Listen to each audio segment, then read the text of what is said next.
นอกจากการสนับสนุนช่องของเรานะครับผ่านการกดไลค์กดแชร์แล้วก็ Subscribe นะครับผมปัจจุบันนะครับผมช่องของเราได้เปิดช่องทางใหม่ๆนะครับผมเพื่อให้ผู้ชมนะครับผมและแฟนๆของช่องนะฮะสามารถให้การสนับสนุนช่องเล็กๆช่องนี้นะครับให้ได้ไปต่ออย่างต่อเนื่องนะครับและมั่นคงนะครับผมด้วยระบบสมาชิกนะครับผมที่ช่องเราเพิ่งเปิดขึ้นมานะฮะซึ่งทุกคนสามารถที่จะกดสมัครนะครับผมสมาชิกนะครับผมที่ปุ่มจอยนะครับผมหรือปุ่มสมัครสมาชิกนะครับผมที่มุมขวาล่างใต้คลิปนะครับผมหรือมุมขวาบนในหน้าต่างของช่องนะครับผมเพียงเดือนละ50 บาทเท่านั้นนะครับผมโดยมีสิทธิพิเศษมากมายไม่ว่าจะเป็นตราประทับแสดงระดับหลังชื่อนะครับผมเป็นรูปเรือชิปเปอร์ที่ออกมาแบบอย่างสวยงามนะครับผมพร้อมกับอีโมจินะครับเป็นรุ่นพี่แฮมชิปเปอร์นะครับผมสุดน่ารักนะครับซึ่งใช้ในการพูดคุยนะครับผมในช่องคอมเมนต์พร้อมสิทธิพิเศษต่างๆมากมายที่กำลังจะตามมาในอนาคตนะครับผมอีกอย่างหนึ่งคือทั้งการชมคลิปแบบ Exclusive นะครับก่อนใครนะครับผมหรือโอกาสที่จะได้ทำกิจกรรมต่างๆร่วมกันในอนาคตนะครับผมก็สำหรับสมาชิกเท่านั้นนะครับผมที่เก็บสิทธิ์นี้เอาไว้ให้กับทุกๆท่านนะครับแต่หากระบบสมาชิกยังไม่หนำใจนะครับผมเรายังมีช่องทางอื่นให้สนับสนุนกันนะครับผมไม่ว่าจะเป็นระบบซุปเปอร์แตงนะครับผมซึ่งหากผู้ชมเนี่ยเจอสัญลักษณ์นะครับรูปหัวใจนะครับผมที่มีดอลลาร์ไซน์นะครับผมหรือสัญลักษณ์รูปเงินดอลลาร์อยู่เนี่ยข้างใต้คลิปใดคลิปหนึ่งเนี่ยสามารถที่จะคลิกนะครับผมเพื่อโดเนทนะครับผมแทนคำขอบคุณนะฮะเพื่อเป็นการสนับสนุนช่องได้นะครับหรือจะเป็นการโดเนทนะครับผ่านบัญชีธนาคารนะครับผมซึ่งได้ใส่รายละเอียดเอาไว้แล้วนะครับข้างใต้คลิปนี้นะครับผมเอาไว้ที่คำบรรยายใต้คลิปนอกจากนั้นนะครับผมเรายังได้เปิด Line Open Chat นะครับซึ่งชื่อว่า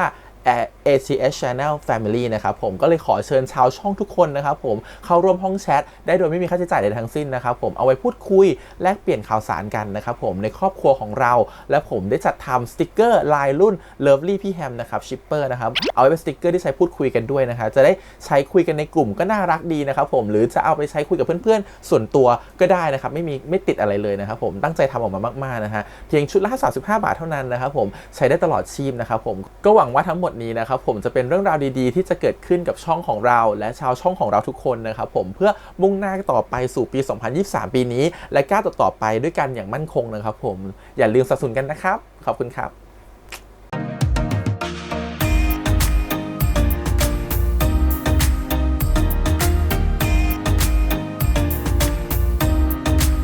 สวัสดีครับยินดีต้อนรับสู่ช่อง ATS Channel นะครับกับพวกเอกครั้งการ reaction นะครับวันนี้กับพี่แฮมนะครับเป็นการ reaction ซีรีส์เรื่อง Our Sky นะครับผม EP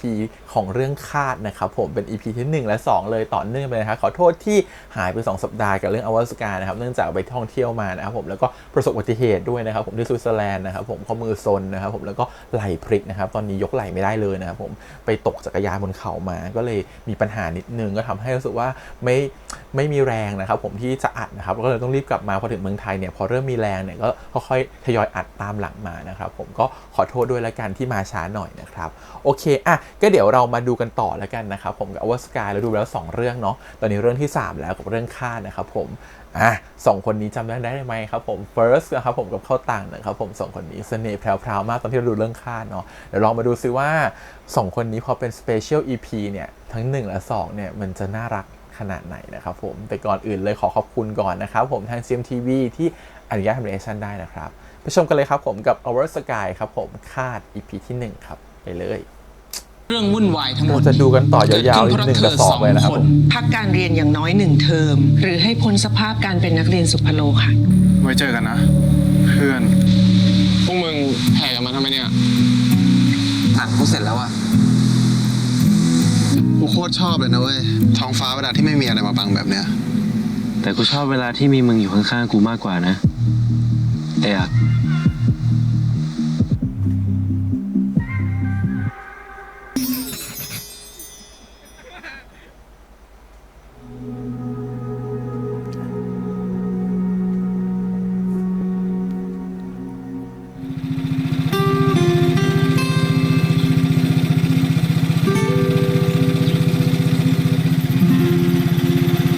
ทำไมใส่ชุดคาวบอยแบบเนี้ย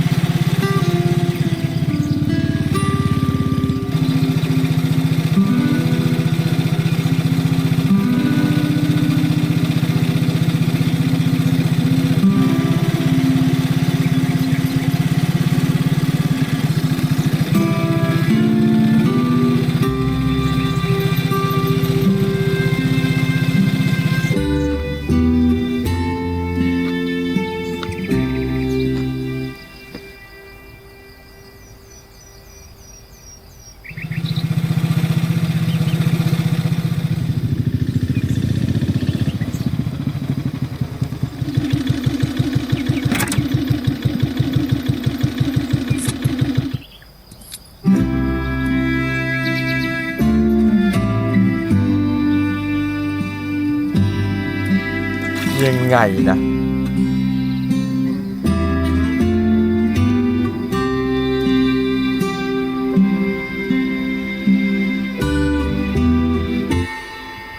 กูก็นึกว่ามึงจะไม่มาแล้ว มาดีวะ ก็กูสัญญามึงไว้แล้วไง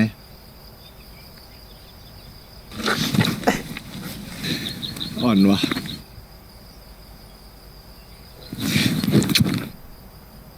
เรามันเป็นร็อกที่รุก กูยังอ่อนอยู่ปะ เอ้ยหรือว่าไม่ใช่ การกระทำอะ เอาเป็นว่าฝั่งนี้รุกก่อนตลอดอะ เคยได้ยินปะ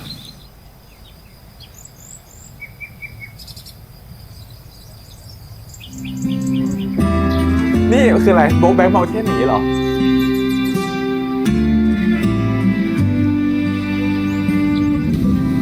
ฉันว่าเราต้องฟัง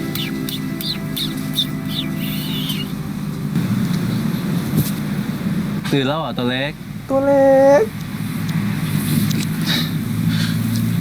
ตัวเล็กพ่อมึงดิ มึงอะเล็ก ครับไอตัวใหญ่ ไงอ่ะ ดูหนังที่วัดลิสต์ไว้ให้อีกแล้วเหรอ โบ๊กแบงค์เมาเทน คราวนี้ฝันว่าเป็นอะไรอ่ะ คาวบอย โบกแบ็กเมลเทนน่ะเหรอ เชียเท่ว่ะ มันก็เท่แหละ แต่ว่า ตอนจบมันเศร้าไปหน่อยวะ แต่ว่าเรื่องของเรามันจะไม่เป็นอย่างนั้นนะไปล้างหน้าล้างตาได้ละ กูเตรียมอาหารเช้าไว้ให้มึงแล้ว แต่วันเนี้ยเวรมึงล้างจานนะ อืม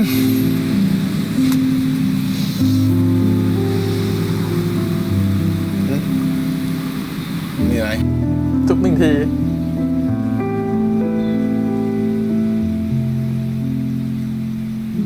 กูแค่รู้สึกดีอะ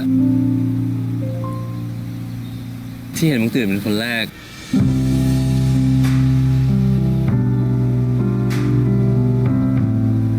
ถ้าคนอื่นมาเห็นนะ ก็คงจะตกใจแย่เลยว่ะ มึงนอนยังไงให้น้ำลายไหลแบบนี้วะ ไปเช็ดด้วยอ่ะ ไปละ มึงรีบบอกไปเลยนะ ไป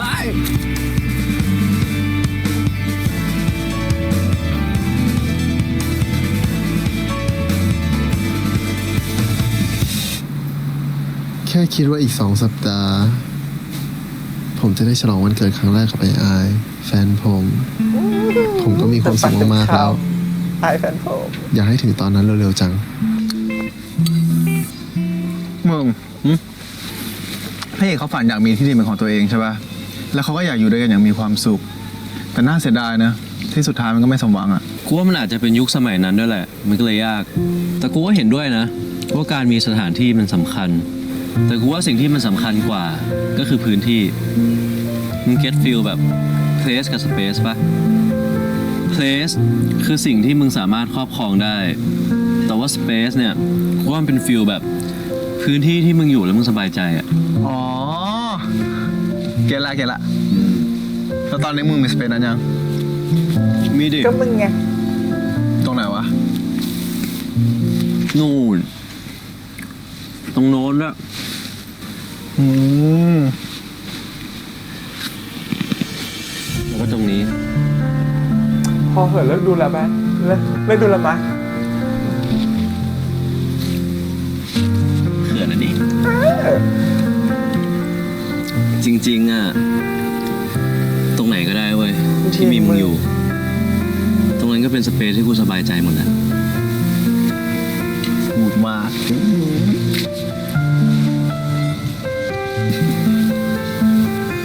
อีก2 อาทิตย์มึงทำตัวให้ว่างแล้วใช่ปะ มีอะไรวะ ก็วัน อ๋อ วันยื่นพอร์ตใช่ปะยื่นคะแนนเข้ามหาลัยอ่ะ นั่นมันเดือนหน้า อ๋อเหรอ จำวันเกิดไม่ได้ วัน หร อะไร อ วะ วันพระจันทร์เต็มดวง วันพระใหญ่ทำบุญเหรอ นั่งมันเถอะ แค่วันธรรมดาวันหนึ่งอะเอาเป็นว่าทำตัวให้ว่างไว้แล้วกัน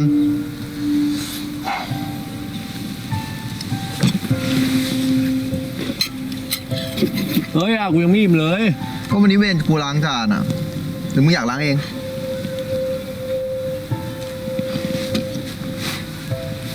อาร์ตอาร์ต งอน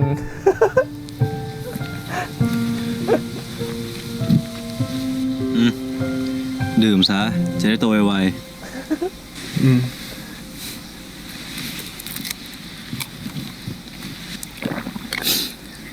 ค่อยสดชื่นขึ้นหน่อยมึง ๆแล้ววันนี้มึงอยากไปไหนอ่ะ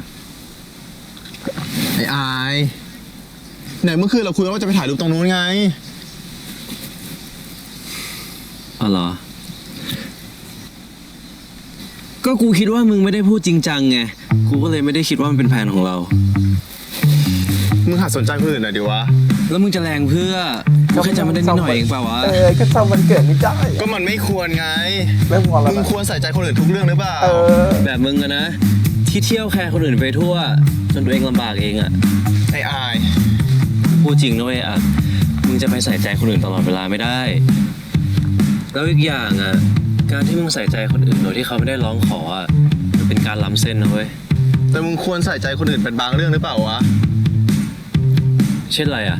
กูควรใส่ใจเรื่อง ก็อย่างวัน วันอะไรอะ วันที่นัดกับไอ้วัดไง อ๋อเพราะมึงกลัวกูจำนั้นไม่ได้เหรอ กูจำได้ดิวะไอ้อานัดไก่วัดไว้แล้วจะลืมได้ไงอะไปถ่ายรูปกัน มึงอยู่ตรงนั้นนะ โอเค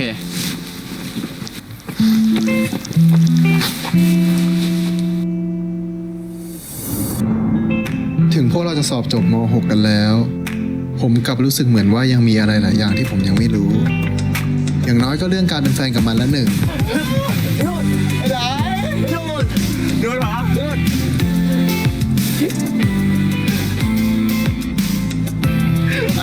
สถานนี้น่ารักดีนะ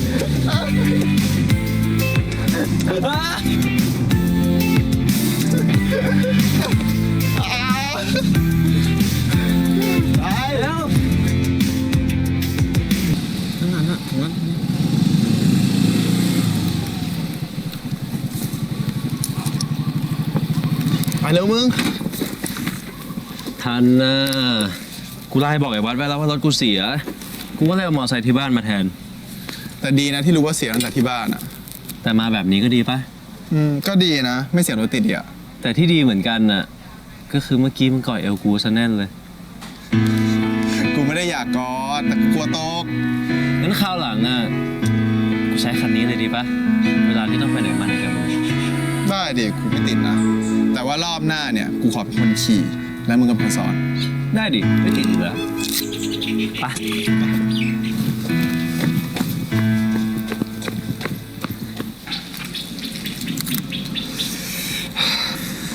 มายืนทำเท่เล่น MV อยู่ตรงนี้เหรอวะ โอ้โห มาถึงมึงก็เล่นกูเลยนะ กูนึกว่ามึงเนี่ยเที่ยวด้วยกันบ่อยๆเนี่ยจะซึมซับความดีของไอ้ถั่วไว้บ้างเนี่ยฮะ ใครบอกอันนี้ไอ้ถ่วงหักที่ซึมซับกูไปอ่ะ กูก็เลือกอยู่นะไอ้วัด แต่ไม่ต้องห่วงนะ อะไรที่ไม่ดีอ่ะ กูไม่เอามาหรอก กูเอง เดี๋ยวครับเดี๋ยวครับ เอาไอ้วัดแล้วคนอื่นนะ กูยังไม่เห็นเลยว่ะ น่าจะไม่มา ไปกันก่อนไหม พวกมึง กูมาแล้ว โชคดีว่ะ มาช้าไปหน่อย มาครบแล้วเนี่ย เดี๋ยวเราเดินดูรอบๆมันก่อนนะ แล้วก็เดี๋ยวพอถึงเวลานัดกับพี่หมอกเนี่ยเดี๋ยวกูจะแยกไป เดี๋ยวพวกมึงลืมกูอีกแล้วใช่ไหม ไอ้โมเดี๋ยวก่อนนะ กูจำไม่ได้นะว่ากูนัดมึงมาเนี่ย ไอ้น้ำโม ทุกเรื่องเลยเนาะเรื่องที่แล้วก็อยู่แล้วนี่ก็อยู่ นัดตัวเอง พอดีวันก่อนกูแชทกับไอ้อักอ่ะ ก็เลยรู้ว่าพวกมึงจะมาที่นี่ อักรู้โลกรู้ มึงจะพาพวกกูมาดูอะไรนะไอ้วัด พวกมึง นี่คือเรื่องอินซีแดง ว่าอะไรกันไปปั่น คือมิตรชัยบัญชา เป็นหนังไทยระดับตำนานเลยนะเว้ยพวกมึง มึงเท่ว่ะ มีเรื่องอื่นปะวะ ไปดูกันไหม ไปดิไป เฮ้ยวัด หึ ไอ้หอภาพยนตร์เนี่ยเขามีไว้ทำอะไรวะ อ๋อ มันก็คล้ายๆกับหอสมุด พิพิธภัณฑ์ หรือหอศิลป์ที่เอาไว้เก็บหนังกับมึง แล้วก็เป็นที่จัดงานประกวดหนังสั้นที่มึงจะส่งเรื่องค่าเข้าประกวดด้วย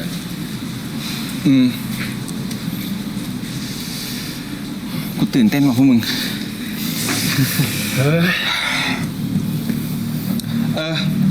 งั้นเดี๋ยวพวกเราเนี่ยเดินดูรอบๆกันก่อนนะ แล้วก็อีกชั่วโมงหนึ่งเนี่ยมาเจอกันตรงนี้ เพราะว่าเดี๋ยวกูต้องไปรอพี่หมอกอะโอเคปะ ได้ เดี๋ยวเจอกันนะ อืม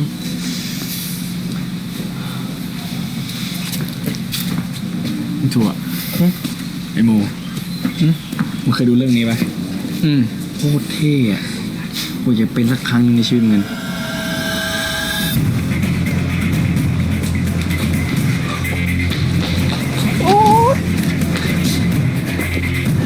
คือเป็นตอนพิเศษที่เอาขำใช่ไหม ไอ้ทิ้ง มึงสู้ไม่สมศักดิ์ศรีเลยนะ กูกลัวมึงเจ็บอ่ะ ผ่านแล้วไอ้ทิ้ง มึงเอาจริงปะเนี่ย จริงดิ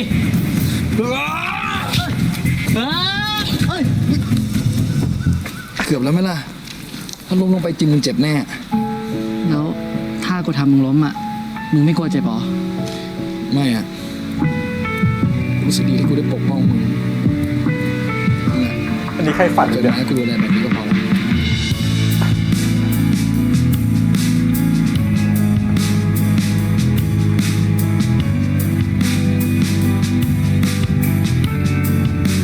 ไปทำอะไรอ่ะ แยกทำเลย พี่มาได้ยังไงครับเนี่ย มาได้ยังไงวะ ฝันกลางวันมาก ครับ อาจารย์ ผมมาถึงแล้วครับ ผมติดต่อพี่เขาแล้วครับ ดีจ้ะ มีอะไรก็ถามพี่เขาได้เลยนะ สายอินดี้เหมือนกัน น่าจะเข้าใจกันลิงก์หนังที่เราส่งให้พี่เขาอะรวมๆพี่เขาชอบนะ แต่เหมือนน่าจะต้องเพิ่มเติมอะไรบางอย่าง เขาเลยอยากเจอเราวันนี้ไง ขอบคุณอาจารย์มากๆนะครับ ที่คอยช่วยเหลือผมทุกอย่างเลยอะ ยินดีจ้ะ จบม .6 ไปแล้ว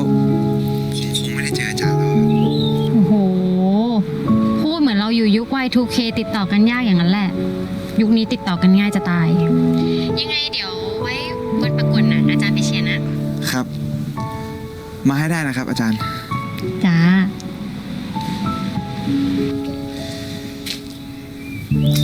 จบม .6 แล้วอ่ะ ลุยเลยปะ ลุยอะไรของมึงวะ ฮะ เอ้า ก็มึงกับอาจารย์สนิไง ไอเวนกูไม่ได้คิดอะไรกับอาจารย์ซะหน่อยเว้ย เหรอ แต่ว่าจะคิดก็ได้นะเว้ย เพราะว่าตอนเนี้ยกูจบม .6 แล้ว นี่มึงยังไม่หยุดอีกไงนะโม แล้วช่วงนี้เนี่ย มึงเล่นแอปหาคู่ใช่ปะเดี๋ยวกูจะแช่งให้มึงอ่ะ ปัดขวานกตลอดเลย เฮ้ยไม่ได้นะเว้ย มึงอย่ามาแช่งกูแบบนี้ เพราะปีนี้เนี่ย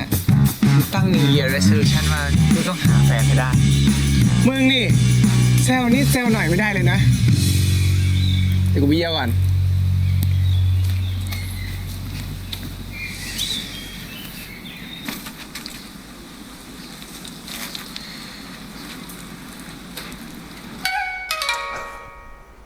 โอ้ยสอนทุกเรื่องเลยใช่ไหม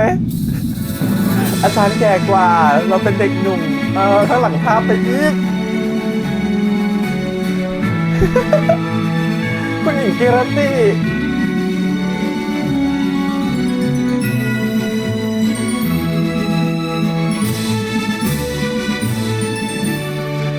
นพพร มีอะไรนพวัฒน์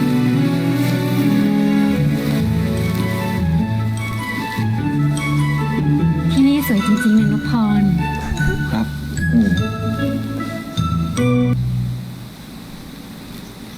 วันหนึ่ง ฉันจะให้คนวาดภาพที่นี่ไว้ ทำไมเหรอครับ เพื่อเก็บเป็นความทรงจำถึงมิตรภาพแสนดีของเราไว้ข้างหลังภาพเมจานุพร ผมจะไม่มีวันนี้จะพลาดเลย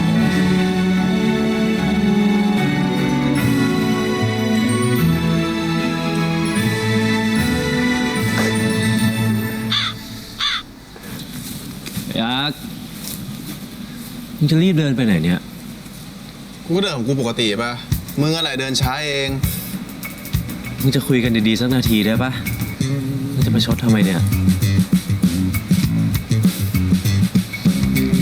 เมื่อกี้มึงเห็นโปสเตอร์หนังซูเปอร์ฮีโร่ของไทยปะ ที่เราเดินผ่านอินซีแดงตะกี้ป่ะ จริง ๆ มันมีเรื่องอินทรีทองเนี่ยเลยเหมือนกูกับมึงเลยอะตั้งแต่กลับมาจากแคมป์แม่งก็ตีกันไม่เลิก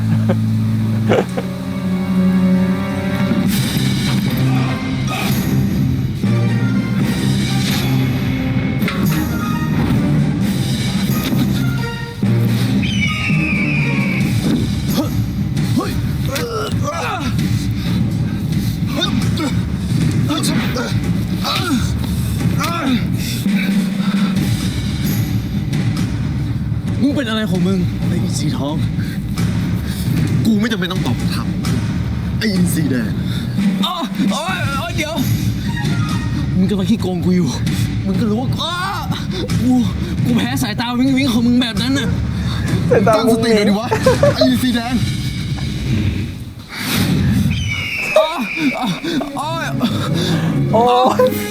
เดี๋ยว ถ้ามึงยังไม่หยุดอีกอะ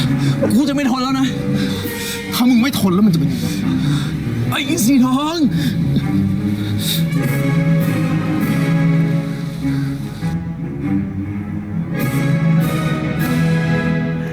ปวดหัว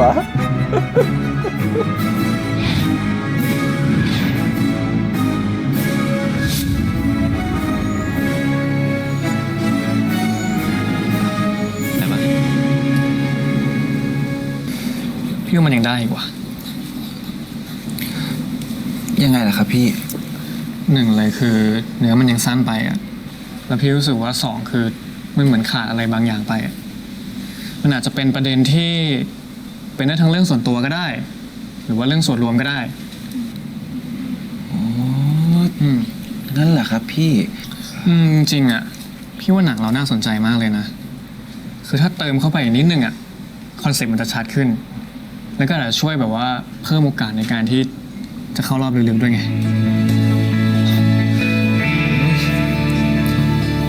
โอเคครับพี่ ลองดู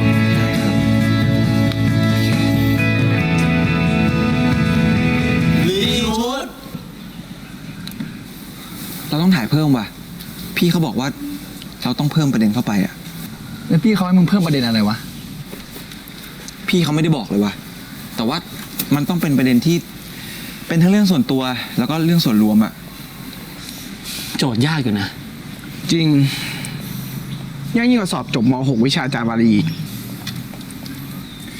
แล้วมึงจะถ่ายเพิ่มเมื่อไหร่วะไอ้วัด เอาเป็นหลังจากที่เรากลับมาจากแพรดีปะ โอ้โห เราไม่มีเวลาขนาดนั้นว่ะเพื่อน งั้น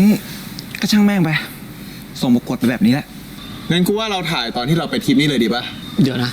แต่เราจะเดินทางกันพรุ่งนี้แล้วด้วย มึงจะถ่ายไงวะ บทก็ยังไม่มีประเด็นที่วัดว่าก็ยังไม่ชัด งั้นกูขอเสนอประเด็น กูว่าเราเล่าเรื่องของคนที่หมกมุ่นกับตัวเอง จนไม่สนใจคนรอบข้างดีป่ะ อันนี้เรื่องส่วนตัว แล้วก็เป็นเรื่องส่วนรวมด้วย แม่งชอบสนใจตัวเอง ไม่ชอบสนใจคนอื่น แต่กูว่าเรามาเล่าเรื่องของคนที่สนใจคนอื่นมากเกินไป จนมันมาละเมิดสิทธิ์คนอื่นดีกว่าปะดีไหม อันนี้กูว่าดีนะ คนสมัยนี้แม่งชอบอ้างความหวังดี แล้วก็ไปยุ่งเรื่องคนอื่นอะ แต่กูว่าประเด็นกูน่าสนใจกว่านะ เพอเจอร์แล้วมึงอะ มึงดิเพอเจอร์ กูน่าสนใจกว่า เชี่ยทำไมสถานการณ์แบบนี้มันคุ้นๆไว้วัด นั่นดิ นั่นก็เป็น2 เสียงต่อ 2 เสียง ทีนี้ก็ขึ้นอยู่กับมึงแล้วแอนโมว่ามึงจะโหวตใครอ่ะ พวกมึงก็เกินไป มองกูแรงอะไรขนาดนั้นนะตัดสินใจไม่ได้หรอก เอาจริงๆ หัวข้อของพวกมึงอ่ะ ก็ดีทั้งคู่นะเว้ย เฮ้ย งั้นเอางี้ป่ะ เรามาแบ่งทีมทำบทกัน ไอ้อัดคู่กับไอ้คัน ส่วนไอ้ไอก็คู่กับไอ้ถั่ว แล้วทีเนี้ยเราก็มาโหวตกันว่าทีมไหนเนี่ยจะเจ๋งกว่ากัน โอเคป่ะ ได้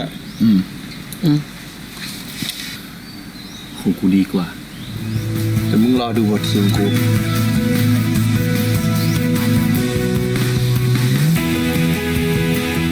ตกลงนี่เรื่องอะไรอ่ะ อันนี้คือไวเวอร์ซ่าหรือเปล่า นี่ทำอะไรบ้างไว้อะเรื่อย มีการเขียนบท ๆแล้วมึงอ่ะตีกอล์ฟเป็นไงบ้างวะสนุกดีนะเว้ย แต่ว่าแบบคำขึ้นเยอะเลยอะได้เลย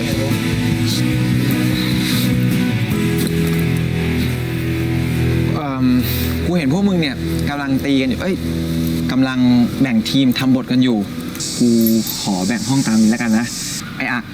แล้วก็ไอ้คัน เดี๋ยวมึงนอนด้วยกันนะ เขาจะมาหลอกแฟน ส่วน เขา ไอ้ถั่วแล้วก็ไอ้อายเนี่ยก็นอนด้วยกัน โอเคพวกมึงมีปัญหาอะไรกันหรือเปล่าวะ หรือว่าอยากนอนด้วยกันวะ จริงๆ กูเนี่ยก็ห่วงไอ้ถั่วนะ แต่กูว่างานไม่สำคัญกว่าวะ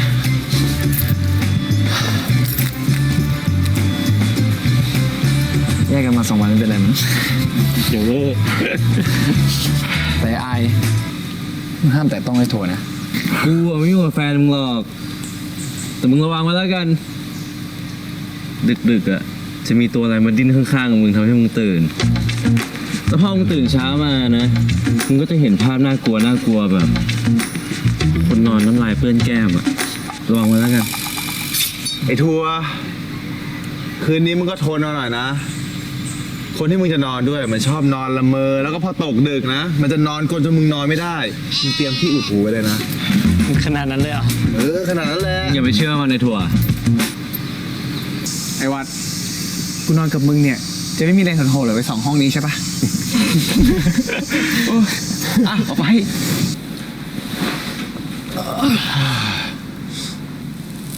แล้วสรุปมึงกับอาทะเลาะอะไรกันวะ กูกับไอ้อายไม่ได้ทะเลาะกันนะ มึงคิดว่ากูดูไม่ออกเหรอ ที่มึงเสนอประเด็นหนังไอ้วัดอ่ะก็เพื่อแซ่อายกูเป็นเพื่อนมากี่ปีแล้วทำไมกูจะไม่รู้ ไม่มีอะไรหรอกมึง กูว่ามีนะ กูบอกไม่มีอะไรไง มึงอะไปเที่ยวกับไปทัวร์มาเป็นไงบ้างวะ ก็ดีนะมึง แต่กูว่าบางครั้งอะไอ้ใครมันก็เทคแคร์กูมากเกินไปอะกูก็อยากให้มันรู้สึกว่ากูดูแลตัวเองได้มากกว่านี้ แล้วมึงลองบอกมันยัง บางทีมันอาจจะง่ายกว่าที่มึงคิดก็ได้นะเว้ย กูก็ไม่แน่ใจเลยว่ามึง เพราะว่าปกติอะไอ้ใครมันก็เป็นคนเข้าใจอะไรง่ายๆกับทุกๆเรื่องอยู่แล้วนะ แต่ถ้าเป็นเรื่องเนี้ย มันจะโอเคเหรอวะมึง ลองดูมึง แต่ว่าแต่เรื่องกูอะไรแล้วเรื่องมึงอะมึงจะปล่อยเรื่องกับไอ้อักไว้อย่างงี้จริงเหร ดู อ แลมากไปบางทีมันก็แบบกดดัน เดี๋ยวก็จะต้องไปต่อมหาลัยแล้วนะเว้ย เดี๋ยวมันจะไปกันใหญ่ ไม่หรอก กูว่าไอ้อักน่าจะชอบมากกว่า ชอบกับผีอะไรอ่ะ หลังๆมานี่เม่งกวนติงกูตลอดเลยเว้ย คุยกันไม่ถึง5 นาทีนะมึง กูทะเลาะกับเม่งแล้วอ่ะ กูพอได้เก็ตฟิลมึงอยู่นะ แม่กูไอ้ถั่วไม่เคยทะเลาะกันก็เหอะแต่กูรู้สึกว่าช่วงหลังอะมีอะไรระหว่างกูกับมันเหมือนกันวะ กูว่าเม่ง2 คนเหมือนกันเว้ย ไอ้ถั่วกับไอ้อายอะเม่ง2 คนสนใจแต่ตัวเอง โดยเฉพาะไอ้อายนะมึง หมกมุ่นกับความคิดตัวเองสัสๆบางทีกูชวนเม่งคุยนะ เม่งก็ทำเหมือนจะฟังกูแล้วเม่งก็เล่นหน้านิ่งๆแล้วก็เบากูตะกี้พูดว่าอะไรนะ อย่างเงี้ยมึงมันถามไปมันก็ไม่ตอบอะบางทีเม่งหมกมุ่นกับความคิดตัวเองอะ ทั้ง2 คนไม่งเหมือนกันสัส กูเลยว่าจะใช้บทหนังเรื่องนี้แหละมึงทำให้เม่งรู้สักทีหนึ่งว่ามันต้องสนใจคนอื่นด้วย ไม่ใช่สนใจแต่ตัวเอง พูดแล้วของขึ้น ๆ ว่ะ เย็นก่อน กูรู้แล้วมันขึ้นจริง ไป ถึงเวลานัดแล้วเล่นน้ำมันใจเย็นลงหน่อยไป เนี่ยอะไรนี้นี่โอ้นี่โชว์หุ่นตลอดเลยนะตั้งแต่หุ่นแบบปักอย่างเงี้ย นี่สรุปมึง2 คนจะไม่ดีกันจริงๆใช่ไหมเนี่ย ไอ้อักไอ้อาย ไม่ ชัดเจนมากเพื่อน งั้นก็ตามใจพวกมึงนะ แต่ตอนเนี้ยกูขอไปเล่นน้ำต่อ โอเค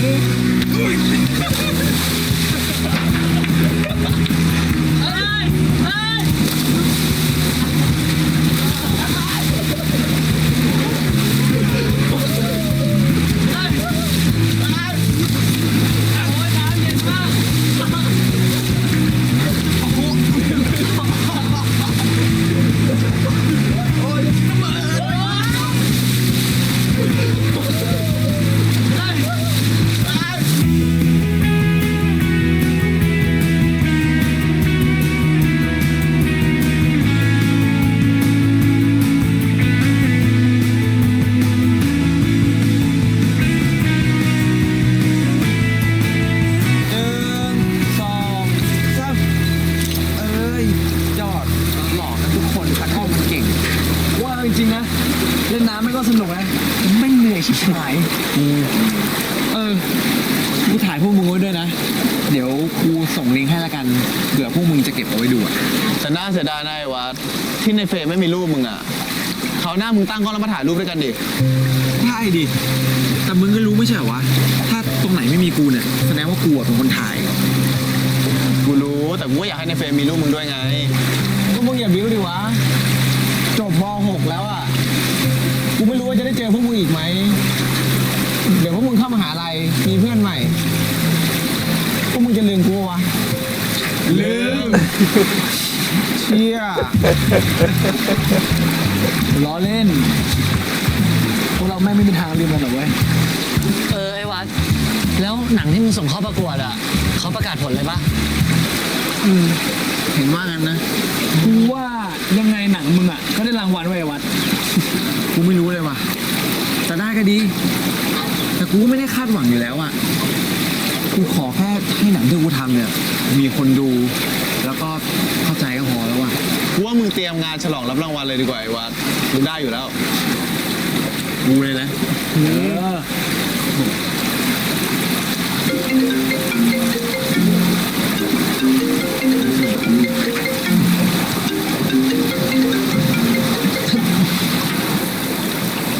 แต่ว่าวันประกาศรางวัลน่ะ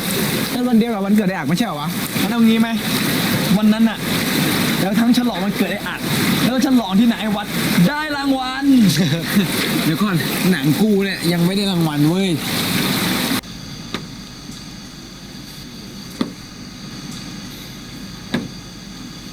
ไอ้ไอ้ไม่เย็นใครโทรมา มีอะไรเปล่า แม่กูอะมีเรื่องนิดหน่อยวะ มึงโอเคปะเนี่ย เพราะว่าทีมเขียนบทของกูจะชนะทีมมึงไง ที่รัก เมื่อกี้มึง acting เหรอ เดี๋ยวนี้เป็นในอายการละครแล้วเหรอฮะ ก็ฝึกอยู่อ่ะ มึงเคยได้ยินปะที่เขาบอกว่า ถ้าคนเขียนบทเข้าใจ acting บทก็จะมีชีวิตชีวามากขึ้น และนักแสดงก็จะแสดงได้ลื่นไหลมากขึ้น มีเหตุผลนะ แต่กูว่ามึงอย่าหักโหมมากเลยดีกว่า เป็นห่วงกูอะดิ กูกลัวมึงเสียแรงเปล่าอ่ะ เพราะว่ายังไงทีมเขียนบทของกูเนี่ยก็ชนะทีม ส่วนมึงเนี่ยก็กลับไปฝึก acting นะ แล้วก็ไปเป็นพี่อาร์การละครต่อไปนะแจ๊บพี่อาร์การละคร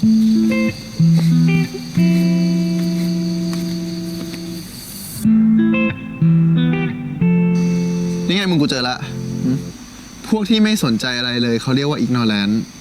ส่วนใหญ่ใช้กับคนที่ไม่สนใจปัญหาอื่นๆในไทย ปรากฏชัดขึ้นในกลุ่มชาวทวิตเตอร์ที่อยากให้คนใช้โซเชียลมีเดียอย่างมีสาระ แทนที่จะเอาไว้ใช้แค่ระบายเรื่องราวชีวิตบ่นปัญหาที่ทำงาน พูดคุยเกี่ยวกับสิ่งที่ชอบหรือไม่ชอบ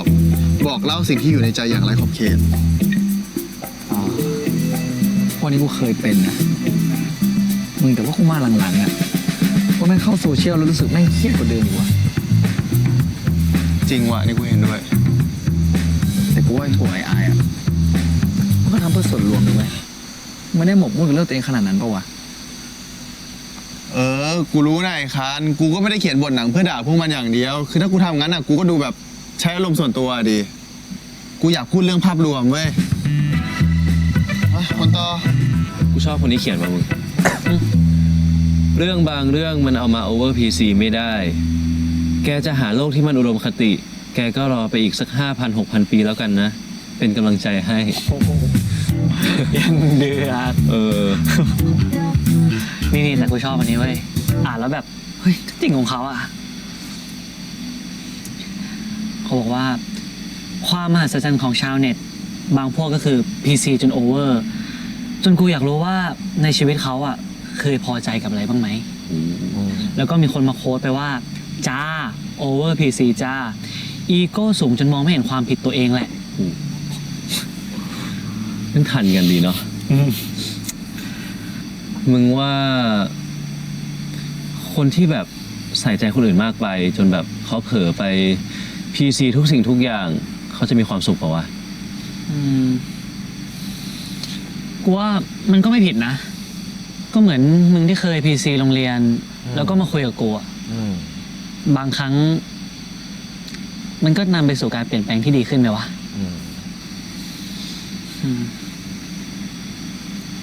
งั้นกูว่ากูคงอยากทำแค่เรื่องของคนที่แบบใส่ใจคนอื่นตลอดเวลา แล้วก็คาดหวังให้คนอื่นเป็นแบบที่ตัวเองคิด แล้วพอเขาไม่ได้เป็นอย่างที่คิด ก็เอามาทุกข์เองว่าดีปะ ก็เรื่องให้อักนั่นแหละ ก็เขียนเรื่องของการอะไรกันนะ มึงก็รู้ว่ามันขี้น้อยใจอะแล้วมึงยังทำแบบนี้ต่อไปเหรอวะ มึงนี่แม่งโคตรดื้อ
ลาเนช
อีกคนนี้ก็แอบมาห้องนี้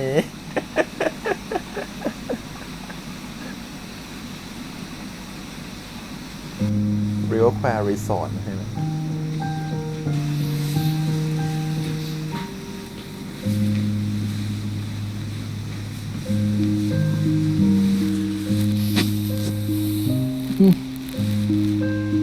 ไอ้คันมึงมาได้ไงอะ นอนไม่หลับอ่ะ ติดการมีมึงนอนอยู่ข้างๆแล้วอ่ะ กูก็เหมือนกัน แต่กูเกรงใจอายมันอะ มึงต้องไปเกรงใจมันหรอก มันไม่อยู่คุณไปแอบออกไปคุยกับอะไรอยู่ข้างนอกอะ แล้วไอ้อักไม่ได้งอนได้อายเหรอ หยุดถามเนี่ย ทำไมอะ ถ้ามึงไม่หยุดพูดเนี่ยมึงจูบมึงได้ไงวะ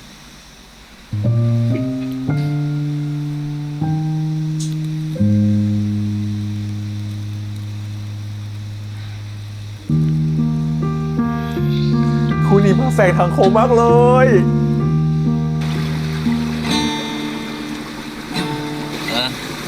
ฝึกถึงไหนแล้วเล่นให้ฟังหน่อยดิ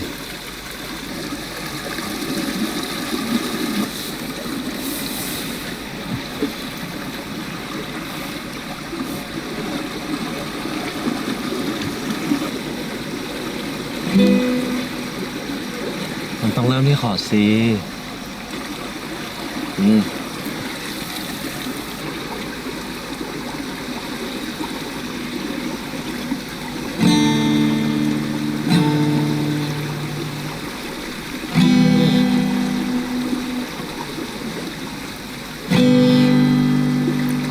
มุมขวาแบบว่าพระจันทร์ค่อยๆโผล่มาด้วยนะ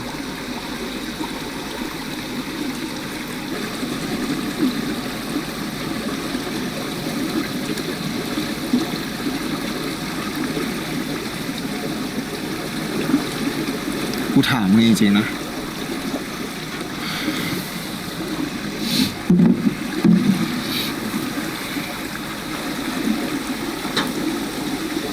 มึงกำลังเล่นกับความรู้สึกกูอยู่เหรอ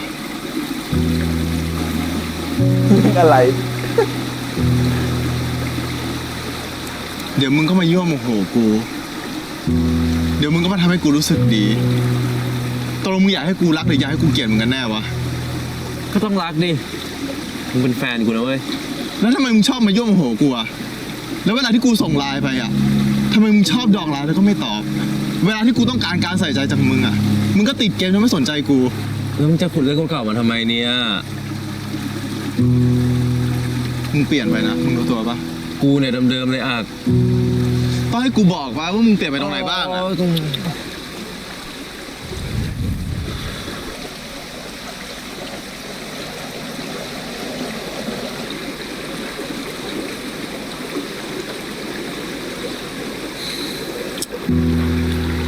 มึงก็รู้ว่ากูแพ้ทางมึงจะตาย เวลามึงโกรธอะเผื่อมึงไม่รู้ตัวนะ เวลามึงงอนกูอะนะ แล้วมึงชอบทำตาแป๋วๆใส่แบบเนี้ยโคตรน่ารักเลย เนี่ยมึงเอาอีกแล้วเนี่ย เดี๋ยวมึงก็ทำดีกับกู เดี๋ยวมึงก็มายั่วโมโหกูเนี่ย จุ๊บหน่อยจุ๊บหน่อย เป็นดีอ่ะ จุ๊บอีกจุ๊บอีก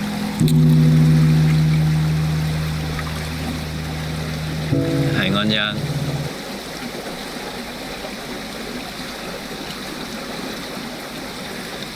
จูบได้ปะ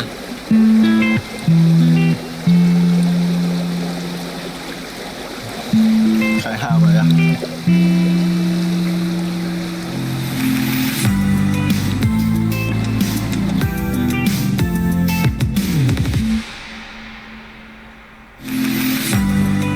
การแคร์คนต้องข้ามสิ่งที่ดี แต่ต้องไม่แคร์จนลืมคนสำคัญที่สุดคือตัวเราเองต่อกับ EP 2 ยาวๆไปเลยครับ เอาได้แล้ว ไปไหนอ่ะ กลับห้องไงอะไรของมึงเนี่ย อยู่กูก่อนดินะ อ้อนอีกหน่อยอะอ้อนอีกหน่อย นะ กูอยู่เป็นเพื่อนมึงก็ได้ แต่มึงต้องยอมให้กูหนุนตามเพราะกูง่วงเห็นปะ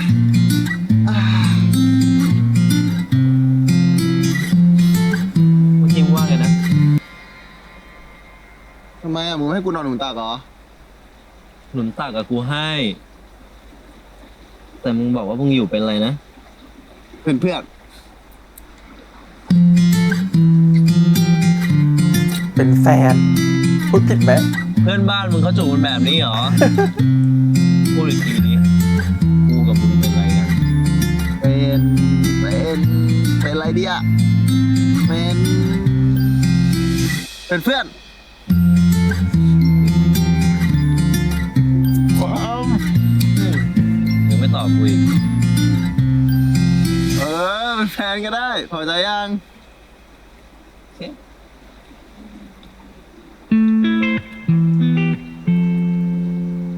อะไรของมึงเนี่ย กูก็ตอบถูกแล้วไง มึงจูบอีกทำไมอะ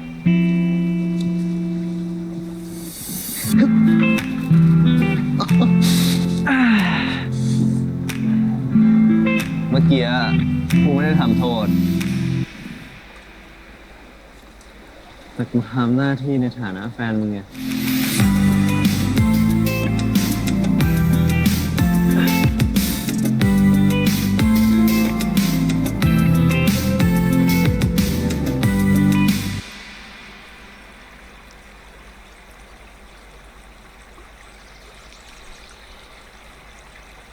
เชื่อไอ้เช้าแล้วเช้ารีบกลับห้องเลยไอ้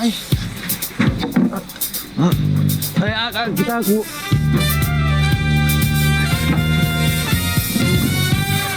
เฮ้ย นี่พวกมึงคืนดีกันแล้วเหรอเนี่ย ฮะ เปล่าอ่ะกูสองคนแค่บังเอิญเจอกันตอนเช้าอ่ะแล้วก็คุยกันเรื่องโบสถ์ใช่ปะ ใช่ ใช่เหรอวะทำไมกูไม่ได้ยินเสียงมึงสองคนเถียงกันเลยอะปกติพวกมึงกัดกันเนี่ยเถียงดัง8 กิโลเลยนะเว้ย มึงก็เวอร์นะ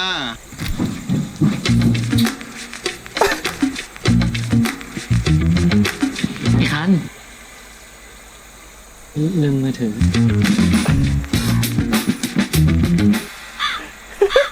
ไอ้พวกมึงมาทำอะไรกันแต่เช้าวะตื่นเช้านะเนี่ยมีอะไรคุยกันก่อนเลยนะกูต้องไปเข้าห้องน้ำแล้ววะไอ้คัน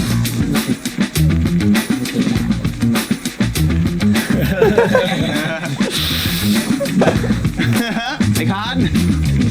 ในห้องกูมีมือถือกูบ้างวะเพื่อน คุยงาน เจอกันนะมึง เจอกัน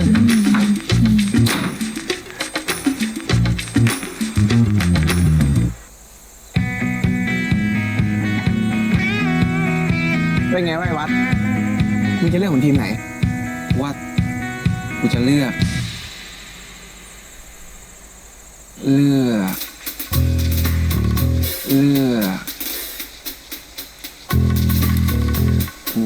เลือกกูถ้ามึงยังไม่เลือกตอนเนี้ยกูจะเตะแต่ถามเลยนะกูเลือกไม่ได้วะกูก็เลยจะเอาบทของทั้งสองทีมเนี่ยมาผสมกันอะ ทำไมวะ บทของพวกมึงเนี่ย เอาดีๆนะเว้ย แม่งก็พูดถึงเรื่องเดียวกันอยู่นะ แต่แค่แบบคนละมุมอะ ก็จริงนะกูว่า เพราะว่าไอ้อักก็เล่าเรื่องคนที่สนใจแต่ตัวเองจนไม่สนใจอย่างอื่นเลย ส่วนของทีมเรา ก็เล่าเรื่องคนที่สนใจคนอื่นมากเกินไป พอเอามารวมกับเนื้อเดิมเนี่ย ก็ยังคงเป็นเรื่องเดียวกันอยู่นะเว้ย คราวนี้เนี่ยมึงจะเลือกใครเป็นคนเล่นวะถูกไหมกูว่างนะ ขอบใจนะเว้ย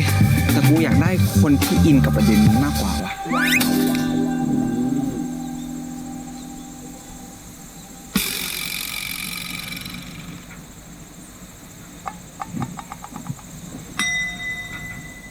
กูสองคนอีกแล้วเหรอ and action คือกูรู้นะว่าการใส่ใจคนอื่นกับการล้ำเส้นคนอื่นมันมีเส้นบางๆกัน แต่บางทีกูก็คิดว่าเราควรใส่ใจคนอื่นบ้างเว้ย เราเป็นมนุษย์นะ มนุษย์มีความรู้สึกง่ายหวั่นไหวง่ายจะตายไป มึงลองคิดนะว่าถ้าสมมติคนสองคนอยู่ด้วยกันอะแล้วคนที่เราอยู่ด้วยไม่เคยรับรู้เลยว่าเราชอบหรือไม่ชอบอะไรอะสุดท้ายเราจะอยู่ด้วยกันได้ยังไงวะ การกระทำมันสำคัญกว่าคำพูดเปล่าวะ ก็ยังดีกว่าพวกที่ชอบพูดไปเรื่อย แล้วทำอะไรไม่ได้สักอย่าง กูว่าแม่งการที่เราไปใส่ใจคนอื่นมากเกินไป จนเราต้องทำตามความคาดหวังของคนอื่นตลอดเวลา แม่งเหนื่อยเกินไปเว้ย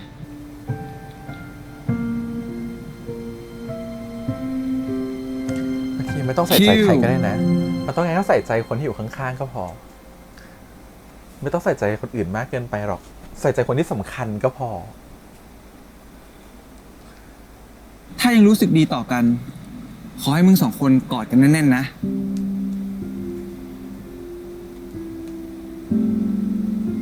แต่ถ้ามึงไม่อยากกอดก็เดินออกมาได้เลยนะ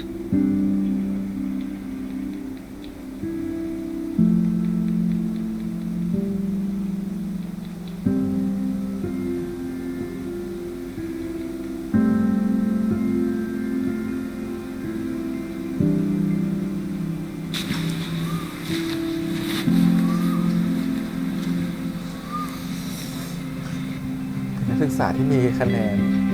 การแสดงอันดับ 1ของโรงเรียน จบ A วิชาการแสดงจ้า ไอ้วัดเอาอะไรอีกปะวัด กูได้แล้ววะ ดีนะดี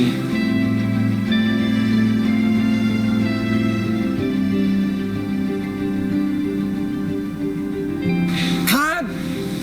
สุดยอด เยี่ยมเยี่ยมเยี่ยมเยี่ยม ผมอยากให้อาจารย์เห็นมันสองคนตอนกอดกันมากๆเลยครับ มันเหมือนคนสองฝั่งที่รักกันจริงๆ แต่ว่าเชื่อกันคนละแบบ โคตรทัชเลยครับ ฟังดูดีนะนายวัด อาจารย์ไม่รู้หรอกว่าพอเพิ่มเติมไปแล้วเนี่ย มันจะออกมาดีไหม แต่ฟังจากน้ำเสียงเราแล้วเนี่ย รู้เลยว่าเรากำลังสนุก ผมก็สนุกจริงๆนะครับ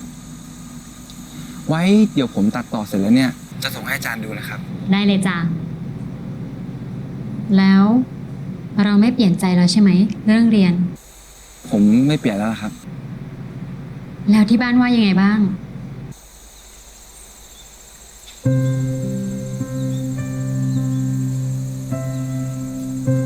ไอ้วัด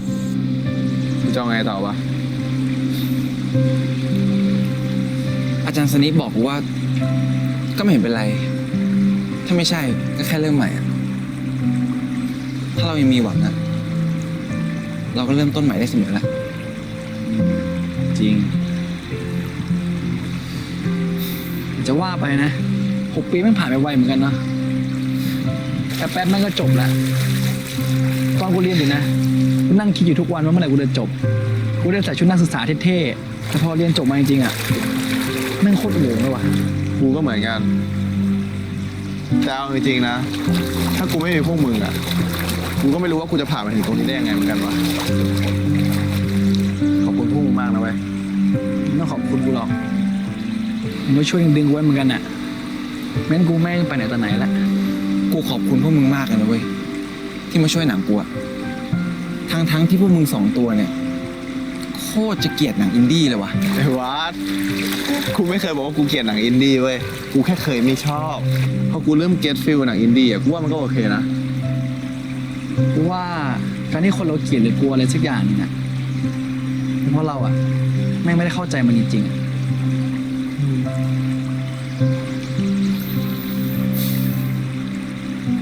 หนังสั้น ความฝันโง่ๆที่แม่กูตั้งชื่อให้ เอาดี ชื่อมันก็เท่อยู่นะเว้ย แล้วอีกอย่างถึงมันจะเป็นความฝันโง่ยังไงก็ตามอะแต่ถ้ามันเป็นความฝันของมึงอะยังไงพวกกูก็พร้อมช่วยเสมอแหละ แต่พวกกูก็ดีใจมากๆนะเว้ยที่ได้เป็นส่วนหนึ่งของความฝันโง่ๆของมัน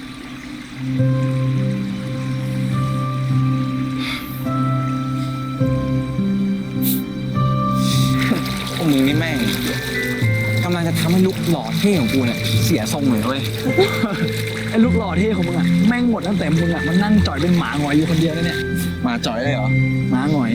ขอบคุณ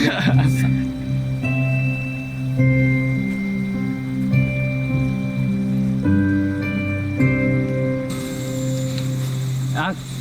นี่ก่อน ฮะ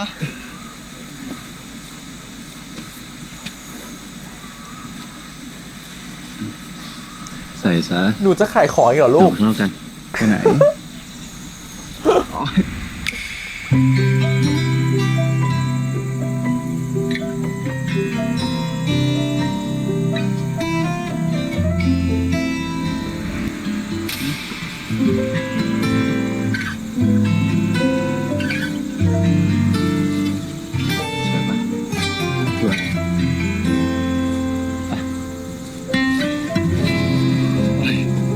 ไปแล้ว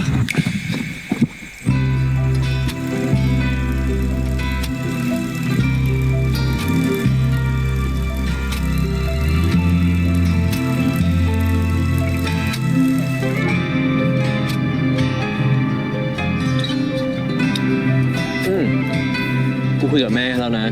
แม่กูเขาโอเค ถ้ามึงพร้อมก็บอกแล้วกัน เดี๋ยวแม่กูเขาจะออกค่าใช้จ่ายทุกอย่างให้ แล้วเราก็จะได้ไปเรียนต่อที่นู่นกัน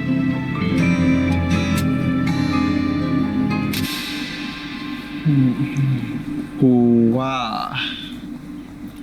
กูอยากเรียนตอนในไทยวะกูว่าจะยื่นแถวภาคเหนือ แต่เราคุยกันไว้ไม่ใช่หรอว่ามึงจะไปอยู่กับกูอ่ะ กูก็เลยไปคุยกับแม่ให้ไง เอาจริงถ้ากูจะไปอ่ะ พ่อแม่กูก็ไม่ติดหรอก แต่เขาคงไม่ยอมให้แม่มึงจ่ายให้หรอก กูไม่อยากให้เขาลำบากเพิ่มขึ้นอ่ะ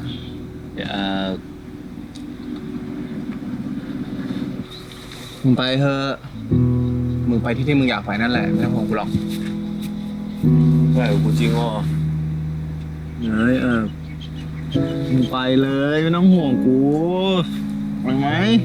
ไว้คุยกันก็ได้เหนื่อยเวลาอีกตั้งเยอะ กินไอติมได้แล้วละลายหมดแล้ว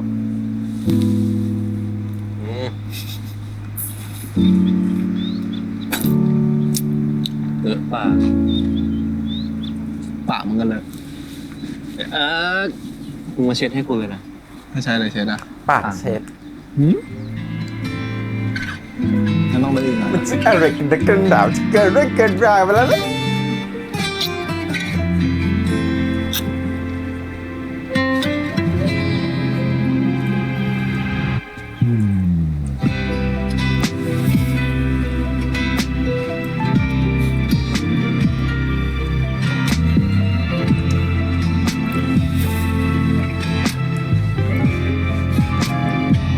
คนอย่างอายมันแสบอ่ะ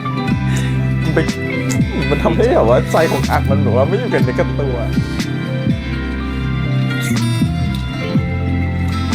เห็นนั้นปะ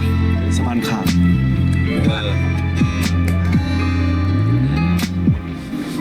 ว่า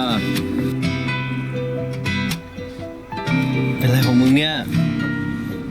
กูแค่อยากกอดมึงแล้วก็เก็บความทรงจำนี้ไว้อ่ะ กูไม่อยากลืม มึงก็กอดกูแน่นๆเลยนะ แน่นกว่านี้นะ ไอ้อัก แน่นพอยัง ไอ้อัก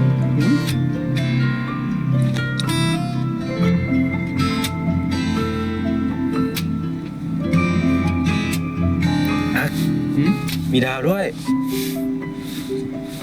นี่เหรอเนี่ย เ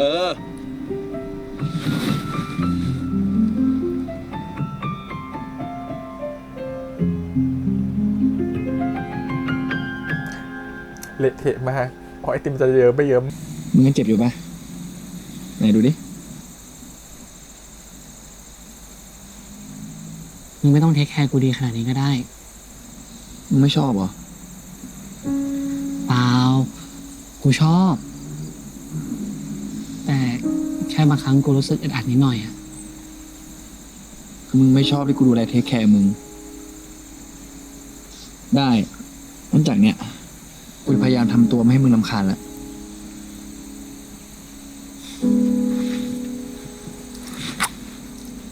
หายงอนยัง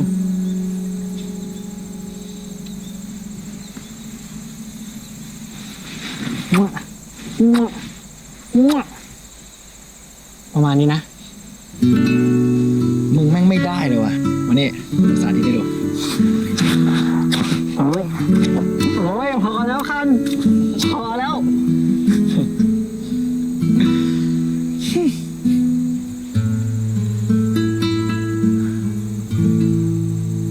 มึงเคยบอกกูว่าไงนะ เรื่องของเราอะ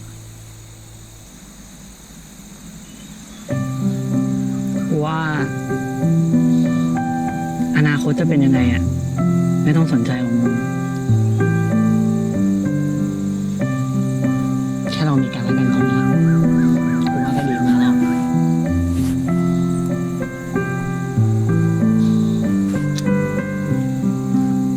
ดีจัง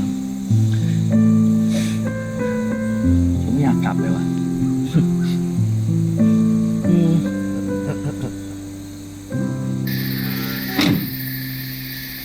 ไป เอาคาดไปอวดสายตาชาวโลกกันได้เวลาแก๊งสุพรรณวอลแล้วเว้ย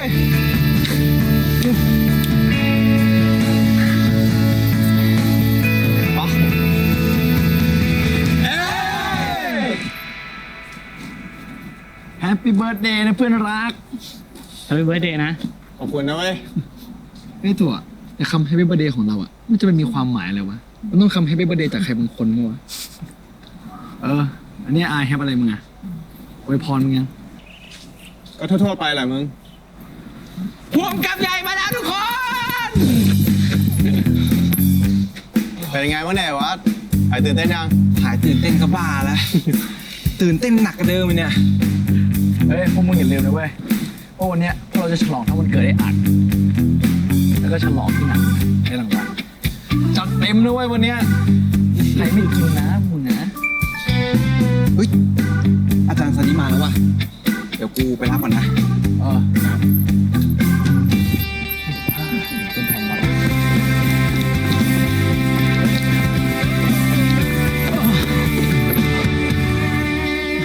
โทษว่ะ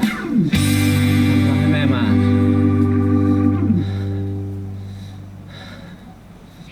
มีอะไรวะ เปล่าอ่ะไปข้างในกัน ไปดิปะ คาดหวัง ตรงที่นั่งกันแล้ว โคตรเหนื่อยเลยมึง จำไม่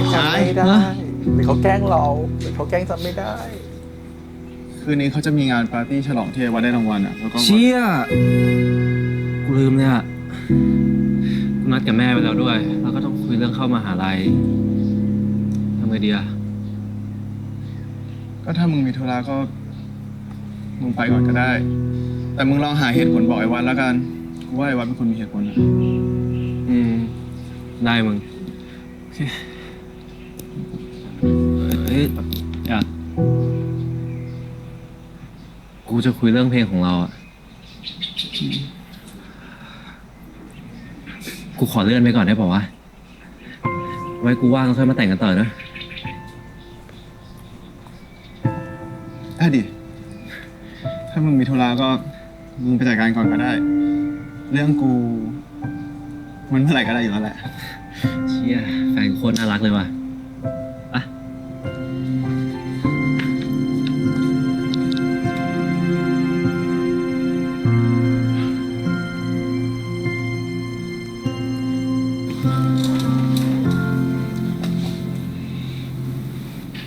เฮ้ยมึงมานะ ไปไหน ไหนวันจะเริ่มแล้วนะเว้ยแป๊บเดียว ไอ้ครั้งมันเป็นอะไรวะ ไม่รู้เลยมึงไม่ได้บอกเลยกูเลย เดี๋ยวกูไปตามให้ กูไปด้วยดิ เธอจะทำแบบนี้ดีวะ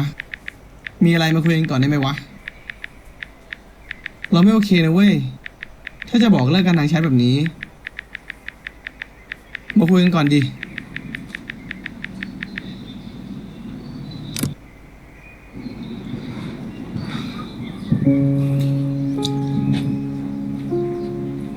มึงโอเคเปล่าวะ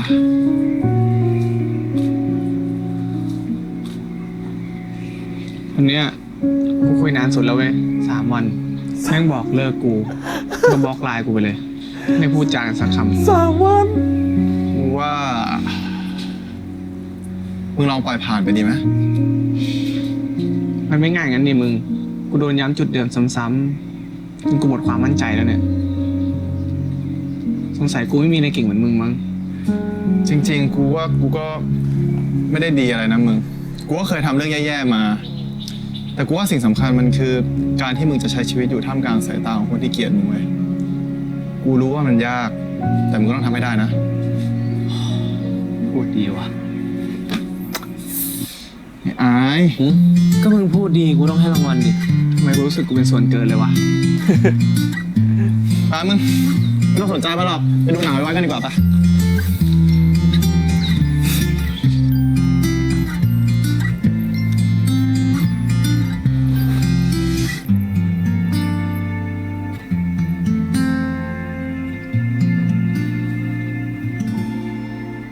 ยังเครียดอยู่เหรอ ไม่เครียดเลยครับ แค่มือเย็นไปหมด หัวใจเต้นแรง ดุดัน ไม่เกรงใจใคร ยังเล่นมุกได้แบบนี้แสดงว่าอาการยังดีอยู่ หวังว่าจะดีไปจนจบงานนะครับ แล้วที่บ้านมาไหมจ๊ะ มาก็แปลกแล้วครับ เมื่อคืนเนี่ย ยังทะเลาะกันบ้านแตกอยู่เลย ตอนผมไปชวน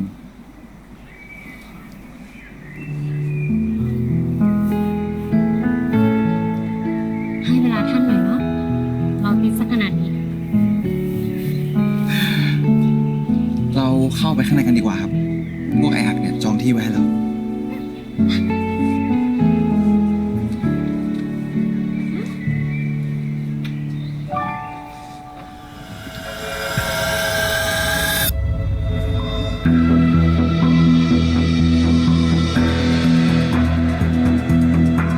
แล้วคนที่เราอยู่ด้วยไม่เคยรับรู้เลยว่าเราชอบหรือไม่ชอบอะไรสุดท้ายเราจะอยู่ด้วยกันได้ยังไงวะ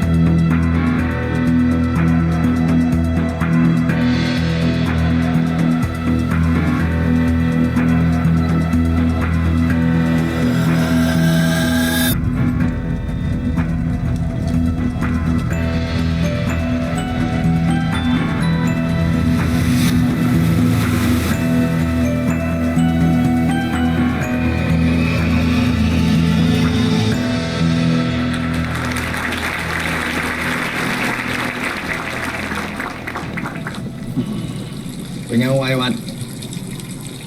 ก็ดีว่ะเพราะเห็นหนังตัวเองอยู่บนจอใหญ่อะนั่นโคตรสุดยอดเลยว่ะ ดีใจด้วยนะมึง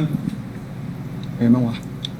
กูว่าไม่เรื่องความทรงจำหมายเลข2ราศีขาแล้วก็เงาแปลกหน้า3เรื่องเนี้ยว่าได้รางวัลปีนี้ชัวร์มึงว่าปะตอนหนังฉายอ่ะกูแอบส่องแอคกรรมการมา กูเห็นกรรมการไม่อึ้งกันเป็นแถวเลยว่ะ กูไม่หรอกนะ กูว่า กูกินแห้วแล้วเพื่อน เอาหน้าไอ้วัดแค่มึงได้ทำตามความฝันของมึงอะกูว่ามันก็เท่แล้วนะเว้ย กูไม่รับมึงเลยนะไอ้วัด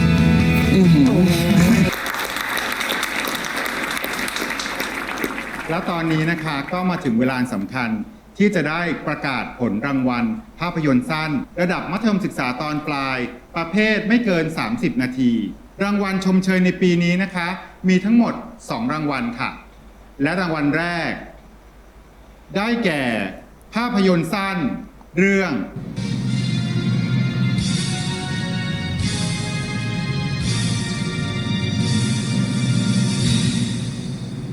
เด็กน้อยบ้านโนนสะอาดโดยศิวสิทธิ์พลดงนอกจากโรงเรียนนิยมศิลป์ค่ะยินดีด้วยนะคะ ขอเรียนเชิญคณะกรรมการมามอบรางวัลนะคะ อันนี้เป็นเรื่องจริงหรือเปล่าอารมณ์เหมือนกับว่าไปเชิญคนที่เขาได้รางวัล เสี จ ยงปร ริ บ ง มื ๆ อ มา ด้วยค่ะ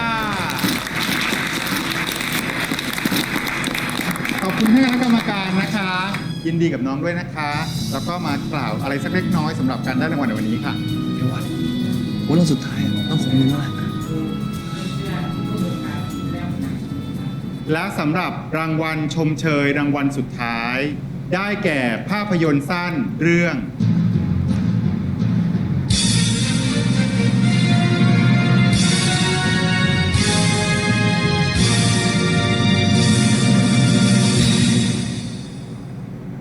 ค่าThe Eclipse โดยวสุวัฒน์ก้องเกียรติจากโรงเรียนสุพโลค่ะ ทำได้แล้วนะไอ้วัด ขอเรียนเชิญท่านคณะกรรมการมามอบรางวัลนะคะ เชิญค่ะ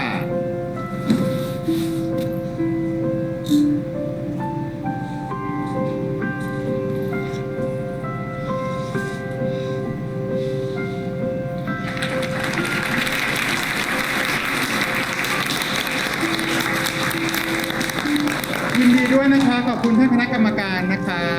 ยินดีด้วยนะคะ แล้วก็อยากให้น้องกล่าวอะไรสักเล็กน้อยสำหรับการได้รางวัลในครั้งนี้ค่ะ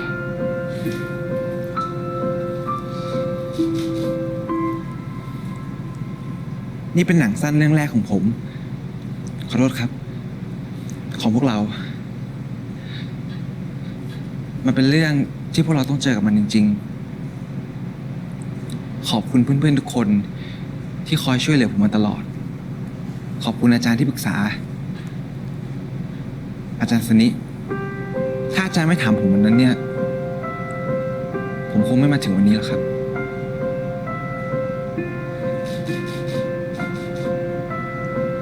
แล้วก็ต้องขอบคุณครอบครัวผมด้วย ที่ถึงแม้ว่าจะไม่ชอบให้ผมทำหนัง แต่สุดท้ายแล้วก็แอบโอนเงินให้ผมอยู่ดี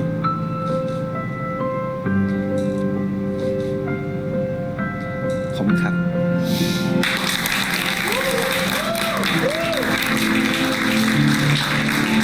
ขอบคุณมากค่ะ ยินดีด้วยนะคะ yes yes yes ยอดยอดเพื่อนผมกับเพื่อนผมเฮ้ย ตอนที่อยู่บนเวทีเมื่อกี้พูดดีนะเราอะ ขอบคุณครับ เขินเขินเขินเขินเขินเขิน ขอคุยด้วยหน่อยสิ ได้เลยครับ งั้นพวกเราไปรอทางนู้นกัน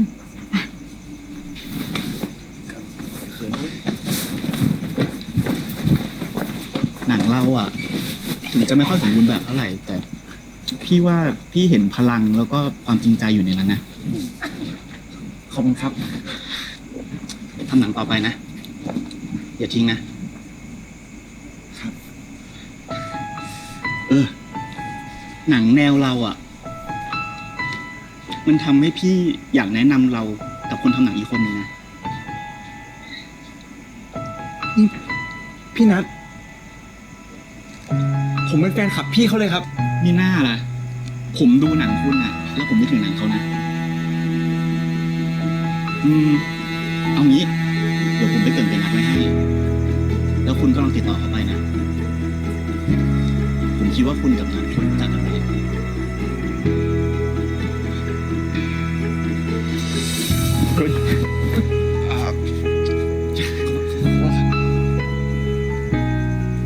ขอบคุณครับดีอย่างเดียวเลยอ้าว ท่านผู้กำกับมาแล้วครับ ถ้าอย่างนั้นอ่ะวันนี้ต้องฉลองนะเว้ย พวกมึง กูลืมบอกพวกมึงไปอ่ะ เดี๋ยวกูต้องไปทำธุระกับแม่ต่อ คืนนี้ขอบายนะ แต่วันนี้มันเป็น กู วั ข น อโทษนะมึง ถ้าเสร็จแล้วอ่ะเดี๋ยวกูรีบตามไปนะ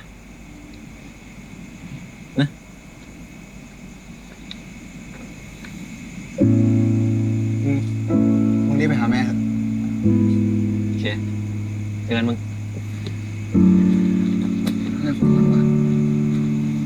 ทำไมไม่เลื่อนนัดแม่วันอื่นวะ นี่มันเกิดในอัดนะเว้ย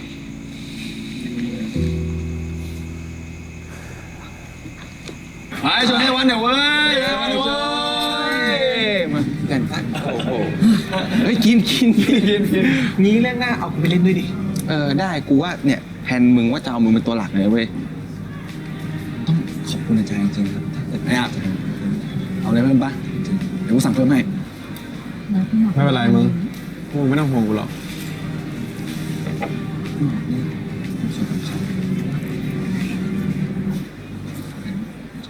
เฮ้ยอ่ะดูนี่ดิ เห็นที่ไอมันเช็คอิน20 ทีก่อนปะมันไปโผล่ที่นั่นวะ ไหนมันบอกว่ามัน กูว่ามันอาจจะมีธุระที่มันต้องไปจัดการก่อนนะ นั่นดิ มันคงไม่นัดกับใครไว้หรอกมั้ง กูพูดไปเรื่อยอะมึง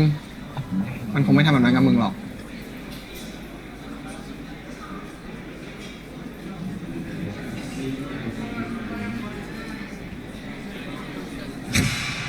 แอนนะทำให้มันตื่นเต้นเล่นแหละ แต่งเพลงเสร็จแล้วก็มาร้องเพลงที่แต่งให้เรา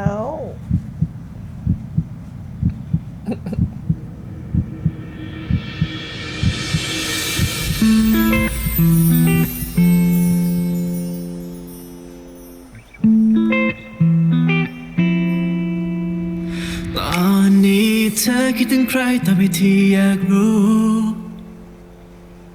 เผื่อว่าเธอจะคิดเหมือนกันเพราะฉันคิดถึงเธออยู่ If you have a little time อยากจะแชร์ให้ดูว่าตอนนี้มันกำลังดีเลยที่มีเธอเคียงคู่ถ้าฟังดีๆจะบอกดังๆไม่มีใครอยู่ number one โลกของฉันคือเธอ Your world is my world ถ้าฟังดีๆจะบอกดังๆขอ ทำไมท่อนฮุกไม่เขาคล้ายเพลงสากลเพลงนึง เพียงเท่านี้ก็พอขอแค่เท่านั้นแค่ฉันไม่มีที่อยู่แค่ฉันไม่มีที่อยู่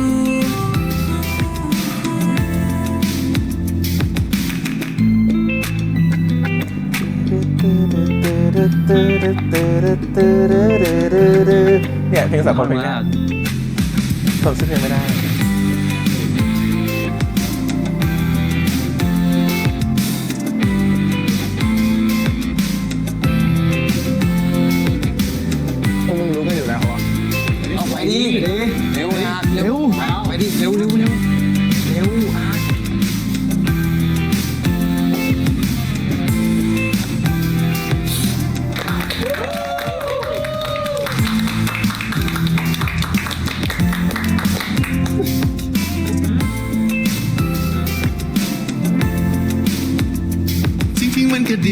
เธอข้างกันแต่อย่าหายไปไหนได้ไหมก็รอเธอทั้งวันน้อยใจบางเวลาเพราะเธอ อั คื น อ นี้ คน แบบ สำ ทึ่ง คั มาก ญไม่ได้อยา ต้ ก อง แค่ เปิด มี ร้อ เว งเพ ลา ล ให้ ง ฉัน พระนางที่เยอะมาก ก็ไม่อยากให้ จากที่เคยดูคลิปที่แบบร้องกันเป็นตะวันแล้วร้องเพี้ยนอยู่อะไรอย่างเงี้ย พูดว่ารักกันโดยที่ฉันไม่ต้องขอเพียงเท่านั้นพอเธอฟังดีๆ พ่อครับแม่ครับ ไม่มีใคร ผมกับอักเป็นแฟนกันครับ โลกของฉันคือเธอ World is my world คราวก่อนมึงติดเข็มขัดให้กูฝ่ายเดียวอ่ะตอนนี้มาได้กันผิดนะกูโคตรชอบเลยนะเว้ยท้องฟ้าเวลาที่ไม่มีอะไรมาบังแบบเนี้ย แต่กูชอบเวลาที่มีมึงอยู่ข้างๆกูมากกว่านะไอ้อัก ฉันไม่มีเธออยู่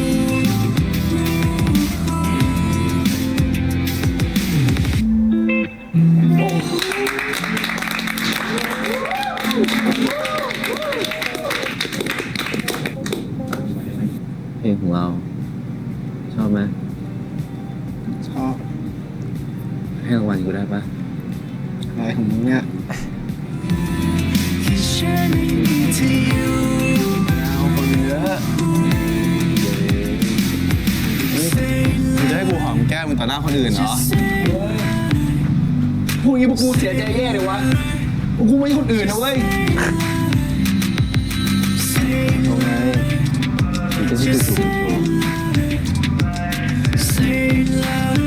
ต้องกูหอมเอง ฟังดีๆจะบอกดังๆไม่มีใครอยู่ number one โลกของฉันคือเธอ World is my world จะฟังดีๆจะบอก ทุกคนครับ โคตรจะดีที่มีเธอ ขออนุญาตนะครับ เพียงเท่านี้ก็พอขอแค่เท่านั้น ตัวอื่นลำคาญแล้วเนี่ยปั่นไส้ ไม่มีเธออยู่ฉันไม่มีเธออยู่ฉันไม่มีเธออยู่ฉันไม่มีเธออยู่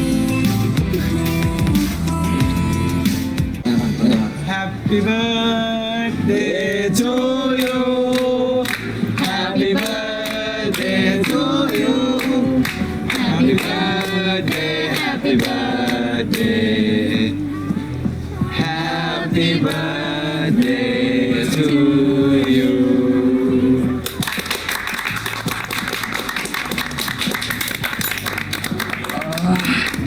นั่งอย่ากิน มา เค้ก นั่ง อาจารย์ครับ อาจารย์ช่วยอวยพรพวกผมก่อนจบได้ไหมครับ ได้สิ มีคนบอกว่าชีวิตก็เหมือนการเดินทาง อาจารย์ขอให้ทุกคนเดินหน้าต่อไป ตามจุดหมาย ตามความฝันของแต่ละคนนะคะ เดินหน้าต่อไปโดยที่ไม่รู้ว่าจะมีแสงสว่างที่ปลายอุโมงค์ครับอาจารย์ แน่นอนสิ เหมือนที่พวกเราเคยผ่านมาแล้วไง การเดินออกมาจากเงามืดพวกนั้น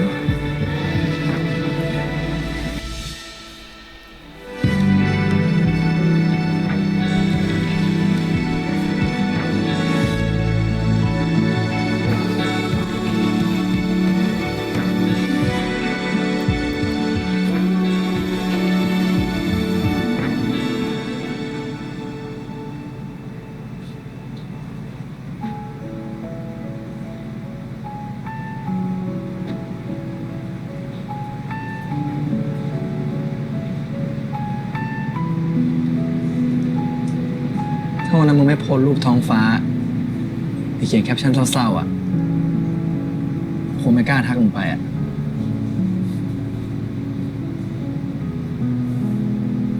ขนาดมึงกล้ามึงนี่ยังปลอมตัวเป็นบูสเวนตั้งนานเลย มึงต้องให้เวลากูหน่อยดิวะ อืมไม่คิดเลยนะว่ารูปที่กูโพสต์บนท้องฟ้า จะพาเรามาไกลจนถึงตอนนี้ นั่นดิ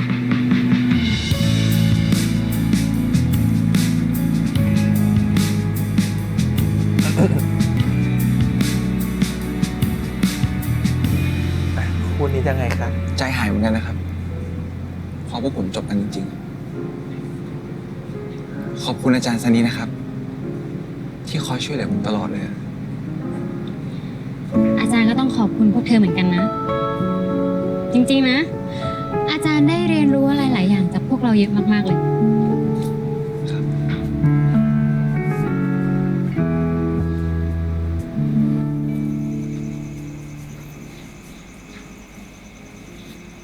แฮปปี้เบิร์ดเดย์นะมึง นึกว่ามึงลืมไปแล้วซะอีกอ่ะ กู acting ไง กูบอกมึงละว่ากูชอบเห็นเวลามึงโดนแกล้ง เวลามึงทำหน้าโมโหนะโคตรน่า อย่าพูดคำว่าน่ารักออกมา มึงจะห้ามอะไรกูได้อ่ะ ก็เลยสายตากูอ่ะ มึงเป็นโคตรน่ารักเลย อย่างอีกผมก็ต่อยให้หรอก เอาดิกติกาเดิมนะ มึงต่อย กูจูบหายงอนยัง ทำไมจะไม่หายอ่ะ เพลงของเราเพอซะขนาดนั้นอ่ะ กอดกูหน่อยดิ กูชอบกอดมึงอ่ะ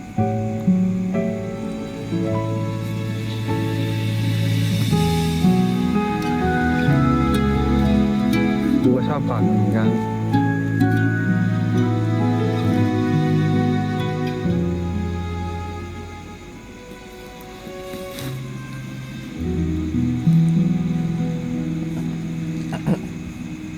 ขอบคุณนะมึง ที่มึงไม่เคยปล่อยมือกูไปไหนเลยอ่ะ กูจะปล่อยได้ไงอ่ะ ก็มึงคือสเปซของกูอ่ะ ที่มึงเคยถามกูว่าสเปซอยู่ที่ไหนใช่ปะมันอยู่ตรงนี้ไง มึงจำได้ใช่ปะ จำได้ดิ แล้วมึงอยากรู้ป่ะว่าสเปคของกูอยู่ตรงไหน ตรงไหนอ่ะ ตรงนี้ไง ผมไม่รู้ว่ากว่าเราจะเจอพื้นที่ของเรา มันจะต้องเดินทางไปไกลแค่ไหน มันอาจจะต้องเจอโค้งยากๆทางแยกที่เราก็ต้องเดาว่าจะไปทางซ้ายหรือขวา หรือเลือกจะหันหลังกลับไปอีกกี่หนดี ผมไม่ปฏิเสธหรอก ว่าผมยังกลัวอยู่ แค่มีมันอยู่ ผมก็อุ่นใจขึ้นเยอะ เพราะผมรู้ว่าใครคือพื้นที่ปลอดภัยให้ผมได้ อาบน้ำได้ละอาบด้วยดิ โอ้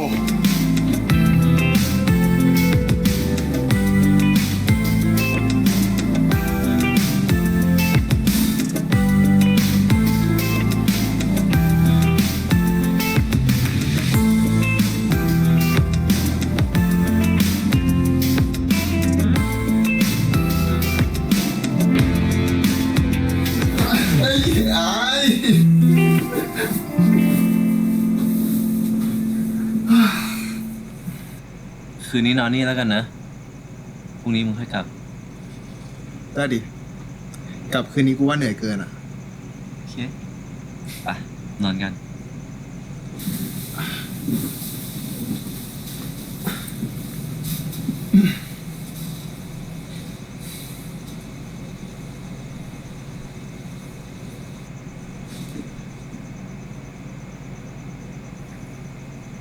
ไอ้ มึงจะรำคาญกูป่ะ ถ้ากูขออะไรมึงสักอย่างหนึ่งอะ ได้ดิ อะไรอ่ะ มึงช่วยบอกรักกูสักครั้งได้ปะ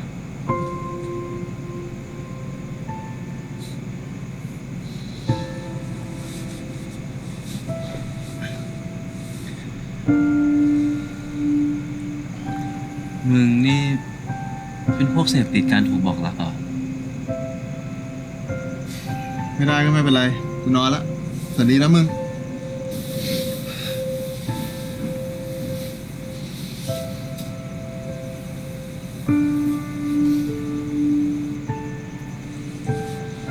โอ้โห คิดเองเองเก่งนะมึงอ่ะ ไม่อยากทำให้มึงรำคาญ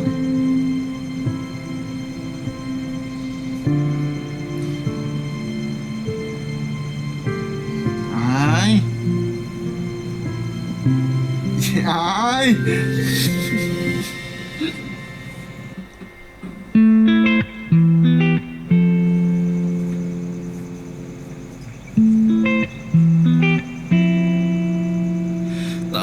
นี้เธอคิดถึงใครตอนที่อยากรู้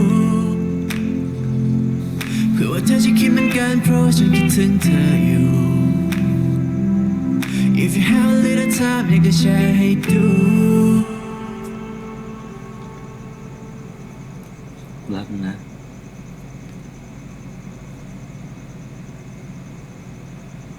ขอบคุณนะมึง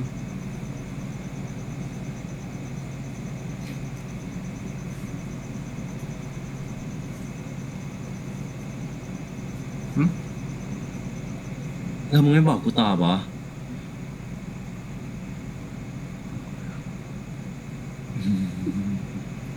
โอเคมึงไม่รักกูนี่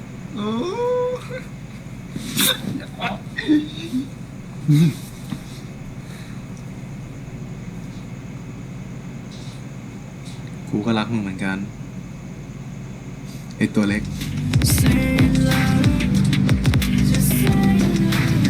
เธอฟังดีๆจะบอกดังๆไม่มีใครอยู่ number one โลกของฉันคือเธอ Your world is my world เธอฟังดีๆจะบอกดังๆโคตร7 ปีที่มีเธอข้างกันเพียงเท่านี้ก็พอ นี่มันเล่นกันดุเดือดเนาะ ฉันไม่มีเธออยู่ฉันไม่มีเธออยู่ฉันไม่มีเธออยู่ฉันไม่มีเธออยู่ฟังดีๆจะ ชื่อของเราคือที่ทำให้เรากล้าเป็นตัวเราเองได้อย่างสบายใจ โลกของฉันคือเธอ Your world is my world ต่อจากเนี้ยกูจะหาข้ออ้างมาเปลี่ยนวันธรรมดาให้เป็นวันพิเศษเอง ขอบคุณนะเว้ยที่ยอมทำอะไรบ้าๆด้วยกัน เพราะกูอยากให้ต่อจากเนี้ยเราสองคนได้ใช้เวลาร่วมกันมากขึ้นเว้ย ไม่ใช่มึงไปแอบมีลูกไว้ที่ไหนนะเว้ย ก็ถ้าคนที่ใครทิ้งไว้ไม่ใช่มึง แต่เป็นประกรณ์ กูว่าไอ้ประกรณ์มันไม่น่าใช่คนแบบนั้นว่ะ ผมว่าจะเป็นในเทส อ่ะเดี๋ยวมาต่อกับไวเวอร์ซ่าครับผมในครั้งต่อไป วันนี้เรื่องของคาดนะฮะเราว่าเขายังคงความเป็นคาดอยู่เนาะเรารู้สึกว่าเขายังมีความแบบกลิ่นอายของความเป็นคาดอยู่ ไม่ว่าจะเป็นการที่เอาเรื่องของความเป็นเหมือนกับ politics การเมืองเข้ามาสอดแทรกอยู่ในตัวบทเนื้อหา หรือการเรียกร้อง หรือการพูดถึงแง่มุมต่างๆครับผม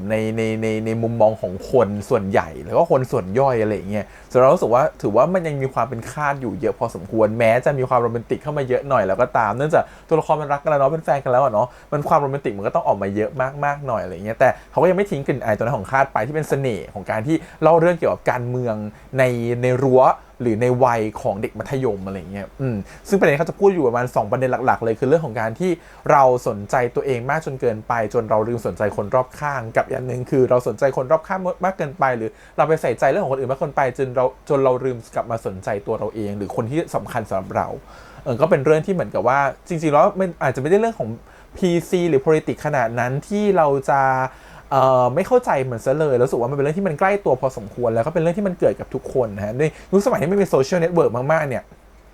คนเราก็พร้อมที่จะเข้าไปยุ่งกับเรื่องคนอื่นได้ตลอดเวลาแล้วก็อยากไปสนใจเรื่องคนอื่นได้ตลอดเวลาจนลืมสนใจเรื่องของตัวเองโดยเฉพาะเรื่องของ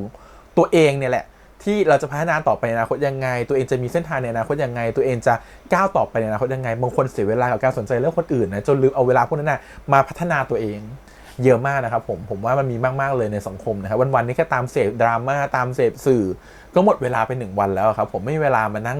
ดูแลตัวเองหรือพัฒนาตัวเองหรอกอะไรเงี้ยซึ่งตรงเนี้ยเราว่ามันก็เป็นส่วนสำคัญเหมือนกันที่มันเกิดมาจากพลวัตของการที่มันมีอินเทอร์เน็ตเข้ามามีโซเชียลเข้ามานะครับผมอีกอย่างนึงคือกับอีกกลุ่มหนึ่งก็คือการที่สนใจแต่เรื่องของตัวเองจนไม่สนใจคนรอบข้างเลยแล้วว่ามันก็อันนี้ก็เกินไปนิดหนึ่งจนแบบว่าสนใจโฟกัสตัวเองพัฒนาแต่ตัวเองซึ่งเราสึกว่ามันก็มีเยอะด้วยนะครับผมอันนี้ก็เจอคนแบบว่าเหมือนกับคนที่ไปคุยด้วยหรืออะไรเงี้ยก็มีคนแบบนี้เหมือนกันซึ่งสำหรับเรารู้สึกว่ามันเป็น มันต้องบาลานซ์ครับผมความสัมพันธ์เนาะรู้สึกว่าอย่างน้อยคุณสนใจตัวเองอ่ะได้ไม่ผิดเลยทุกคนควรสนใจตัวเองควรให้ความสำคัญกับตัวเองก่อนนะครับผมทุกคนควรมีสเปซให้กับตัวเองแต่คุณอย่าลืมสนใจคุณที่คุณให้ความสำคัญอันนี้ก็สำคัญเหมือนกันหมายความว่าคุณไม่จำเป็นต้องสนใจทุกคนแต่คุณต้องสนใจคนที่คุณให้ความสำคัญกับเขาอันนี้คือสิ่งที่เราเรียกว่ามันบาลานซ์ออกมาได้ดีคือคุณใส่ใจทั้งตัวเองด้วยแล้วก็สนใจทั้งคนรอบข้างที่รักคุณหรือคุณรักเขาด้วยแล้วว่าอันนี้คือสิ่งที่เรียกว่าบาลานซ์หรือสมดุลนะครับผมตรงนี้ก็เป็นไกด์ไลน์ที่เขาพูดขึ้นมาว่าตัวละครมันคิดยังไงซึ่งมันก็เกิดขึ้นกับตัวละครอย่างอักแล้วก็ตัวของอายนะครับผมซึ่งอักกับอายเนี่ยสองคนเนี่ยก็คนหนึ่งโฟกัสเรื่องเพื่อนๆโฟกัสเรื่องคนอื่นโดยที่ลืมโฟกัสเรื่องตัวเองไปอีกคนหนึ่งเขาก็เลยเตือนว่าควรจะมาโฟกัสใส่ใจเรื่องของตัวเองบ้างสินู่นนี่นั่นกับอีกคนหนึ่งคือโฟกัสแต่เรื่องตัวเองจนลืมใส่ใจคนรอบข้างไปแต่จริงๆที่เขาพูดมันก็ไม่ถูกทั้งหมดนะฮะจริงๆทั้งสองคนเขาก็เราว่าเขาบาลานซ์ได้ดีแหละแต่มันอาจจะเป็นเรื่องของความสัมพันธ์ส่วนตัวมากกว่าที่เขายังบาลานซ์ได้ไม่ดีหมายความว่าอย่างอาก็ยังติดนิสัยของการที่เขาโฟกัสเรื่องตัวเองจนลืมใส่ใจรายละเอียดเล็กๆน้อยๆของแฟนเขาหรือคนอย่างอักอะไรอย่างเงี้ยส่วนอักเนี่ยก็สนใจเพื่อนมากกว่าจะให้ความสำคัญกับเวลากับแฟนของเขามันก็จะมีความแบบนี้ทำให้รู้สึกว่ามันสะสมเนาะแล้วมันก็พร้อมจะเป็นระเบิดเวลาทำให้ต้องทะเลาะหรือปะทุขึ้นมาแต่ก็ยังดีที่ตัวละคร2ตัวเขามีความรักที่สตรองมากๆแล้วก็รวมถึงว่าเขายังแคร์กันมากพอสมควรแล้วอีกคนนึงก็เหมือนกับอ่อนไหวหวั่นไหวหงุดหงิดที่รู้สึกว่าถูกยั่วโมโหแต่เขาก็ลงได้ง่ายเหมือนกันก็คือใจเย็นก็คือหรือว่าอย่างน้อย2คนก็ยังเป็นคนใจเย็นทั้งคู่ไม่ได้ใจร้อนมันไม่ด่วนตัดสินใจเพราะฉะนั้นก็เลยยังพอจะคุยกันได้ถ้าเป็นบางคนที่ด่วนตัดสินใจร้อนก็อาจจะทะเลาะกันเป็นเรื่องใหญ่โตไปแล้วนะครับผมก็ถือว่าคู่นี้ก็ทำให้เห็นว่าจริงๆความรักของเขามั่นคงมากๆนะถึงจะมีเรื่องมากระทบกันก็จริงแต่มันกระทบของความรู้สึกที่จริงๆแล้วมันปรับตัวเข้าหากันได้แล้วมันก็เข้าใจกันได้แล้วเรื่องก็เปิดไว้ว่าไม่ได้บอกหรอกว่าตัวละคร2ตัวจะได้ไปเรียนมหาลัยเดียวกันหรือเปล่าจะได้เรียนที่เดียวกันหรือเปล่าแต่ให้รู้ว่ามันมีสเปซของกันและกันคือพื้นที่ที่ฉันหาได้คือ place เขาบอกเนาะคือสถานที่เขาสามารถจะหาสถานที่ใดก็ได้เป็นสถานที่ของเขาแต่สเปซมันหากันไม่ได้นะครับสเปซมันคือที่เราอยู่แล้วสบายใจคนมันไม่จะเป็นคนก็ได้มันจะเป็นพื้นที่ใดพื้นที่หนึ่งก็ได้มันจะเป็นสิ่งแวดล้อมใดแวดล้อมหนึ่งก็ได้ซึ่งในที่นี้มันคือตัวของคนอยู่ข้างๆก็คือ space คุณคือพื้นที่ของฉันที่ทำให้ฉันมีความสุขเพราะฉะนั้นการที่คุณจะห่างกันคนนึงไปเรียนเมืองนอกคนนึงอยู่เมืองไทยถ้ามันยังมั่นคงกันอยู่แล้วมันมี space ตรงนั้นอยู่เราเชื่อว่ามันก็ยังประคับประคองกับความรักต่อไปได้แต่ถามว่ายากไหมก็คงจะยากแหละเพราะว่าอุปสรรคหนึ่งในความสัมพันธ์เหมือนกันและยิ่งเขาเป็นคนที่ตัวติดกันด้วยเข้าหากันตลอดแทบจะข้างรักกันขนาดนี้แล้วเนี่ยการไปเรียนเมืองนอกแล้วอยู่คนละสถานที่ในความสัมพันธ์ที่เพิ่งเริ่มต้นน่ะก็อาจจะเป็นความสัมพันธ์ที่ยากเอาซะหน่อยนะครับผมเพราะนี่ก็เคยผ่านความสัมพันธ์ที่ต้องอยู่ห่างกัน 2-3 ปีเหมือนกันก็ไม่ง่ายนะครับผมก็ถือว่าเป็นที่ยากพอสมควรทีนี้อีกคู่หนึ่งนะครับผมทัวร์กับตัวของคันลองนะครับผมทัวร์ภูกับคันลองเนี่ย2คนเนี่ยเขาก็จะมีความสัมพันธ์ที่แน่นอยู่แล้วดูเหมือนจะรักกันมากกว่าคู่หลักของเราด้วยนะครับผมมีความสัมพันธ์ที่ดีอยู่แล้วเนี่ยแล้วก็ค่อนข้างแคร์พิเศษก็จะมีประเด็นหนึ่งที่ผุดขึ้นมาคือประเด็นของการที่เราแคร์มากเกินไปหรือดูแลเขามากเกินไปเทคแคร์คนข้างๆมากเกินไปจนอีกคนนึงรู้สึกอึดอัดแล้วว่านี้เกิดขึ้นได้นะครับผมแล้วเกิดกับหลายๆคู่ด้วยบางคนรู้สึกโอ้โหดูแลดีประคบประงมเป็นห่วงเป็นใยจนรู้สึกว่าอีกคนนึงเหมือนกับแบบเป็นง่อยอีกคนนึงเหมือนกับฉันไม่มีโอกาสได้ทำอะไรเลยหรือขยับขยื่นอะไรเลยหรือฉันรู้สึกว่าคืออีกคนนึงมันมีความเกรงใจครับความรู้สึกคือเราก็ไม่อยากให้เขามาดูแลเราจนรู้สึกว่าเราแบบฉันก็ดูแลตัวเองได้มันเหมือนกับเรามันกับมันไม่มีพื้นที่ให้ฉันได้ดูแลตัวเองคุณดูแลฉันมากจนเกินไปเหมือนกับว่าการที่คุณทำแบบนี้มันคือการก้าวข้ามเข้ามาในสเปซของเขามากจนเกินไปจนรู้สึกอึดอัดเพราะคนเรามันต้องมีพื้นที่ส่วนตัวหรือเขาเรียก private zone สำหรับตัวเองเนาะว่าจริงๆแล้วเราเป็นแฟนกันนะแต่เราความสัมพันธ์มันก็แบบอาจจะเป็นมันจะแนบแน่นได้แค่ระดับไหนมันจะต้องมีพื้นที่ส่วนตัวให้กันและกันด้วยมันต้องมีพื้นที่ให้แต่ละคนอยู่กับตัวเองและคิดในสิ่งตัวเองคิดด้วยไม่ใช่จะอยู่ด้วยกันตลอดเวลาแบบนี้นะฮะซึ่งตรงนั้นแหละมันคือการที่พอมันก้าวข้ามเข้าไปมากจนเกินไปมันก็เลยรู้สึกอึดอัดตัวถูกภูอึดอัดแต่เขาก็ยังโอเคนะคือเขาก็ไม่ได้เคลียร์ประเด็นนี้ชัดเจนหรอกแต่เขารู้สึกว่าโอเคฉันรู้สึกอึดอัดนะอีกคนนึงก็เลยงอนแบบว่างั้นแต่คือแบบมันก็ต้องเบสเนาะเบสคือหมายว่ามันต้องแบบยอมแลกหมายความว่าบางทีความสัมพันธ์มันคงไม่มีอะไรที่เป็นแบบตามที่เราต้องการทุกอย่างหรอกเช่นมันคงไม่เป็นไปตามที่ถูกภูต้องการว่าฉันไม่ต้องการความอึดอัดนี้ฉันต้องการให้เธอเบาลงหน่อยกับความแคร์ของเธอแต่อีกคนนึงก็ยังแคร์เหมือนเดิมถ้าการที่เขาแคร์น้อยลงเขาอาจจะรู้สึกเสียเซลล์ก็ได้ว่าเขากลายเป็นเขาไม่แคร์แล้วหรือเขาแคร์น้อยลงเป็นเรื่องไม่ดีสำหรับเขามันก็เลยต้องแบบยอมแลกกันบ้างว่าโอเค ฉันยอมที่จะอึดอัดหน่อยละกันเพื่อให้อีกคนหนึ่งสบายใจแล้วตัวฉันก็ไม่ได้เสียหายอะไรนี่ไม่รู้สึกแย่อะไรเพราะว่าถ้าอีกคนนึงบอกว่าไม่เทคแคร์เลยดิหายไปเลยฉันจะรู้สึกแย่มากกว่างั้นฉันยอมละกันว่าโอเคยอมอึดอัดเล็กๆน้อยๆดีกว่าการที่ไม่เอาความอึดอัดเลยแล้วเขาไม่เทคแคร์ฉันเลยฉันก็ไม่เอาเหมือนกันมันเลยต้องชั่งน้ำหนักแล้วก็เบนกันซึ่งถั่วผูก็ไม่เลือกแบบนั้นเหมือนกันและคิดว่าถ้าเป็นคันลองงอนก็คงจะงอนจริงอะไรเงี้ยก็เลยเลือกที่จะโอเคไม่เป็นไรทำเหมือนเดิมก็ได้แต่ก็คือเรารู้ว่าเรารักกันก็พอนะครับผมก็ต้องชมว่าความคิด2คนนี้ค่อนข้างจะไปไกลแล้วก็โตพอสมควรนะโดยเฉพาะถั่วผูก็เป็น2คู่ที่เราจะได้เห็นใน EP นี้นะครับผมทั้ง2 EP นะแล้วก็เห็นว่าโหแต่ละคนเนาะนีโอนี่พัฒนาหุ่นขึ้นเยอะมากนะครับผมโหโดนแบบพูดเลยว่าหุ่นดีขึ้นเยอะมากก็ต้องชมเหมือนกันว่านีโอสามารถที่จะปั้นหุ่นในขนาดนี้เก่งมากๆทีนี้พูดเรื่อง2คู่นี้ไปแล้วก็จะอีกสตอรี่นึงที่มันเป็นเส้นเรื่องที่เขาต้องแบบบีบบังคับขึ้นมาว่ามันต้องเกิดขึ้นคือการพัฒนาตัวของวัดว่าเส้นทางของเขาจะเป็นยังไงต่อไปเพราะเขาเลือกเส้นทางที่จะเป็นสายที่พ่อแม่เขาไม่โอเ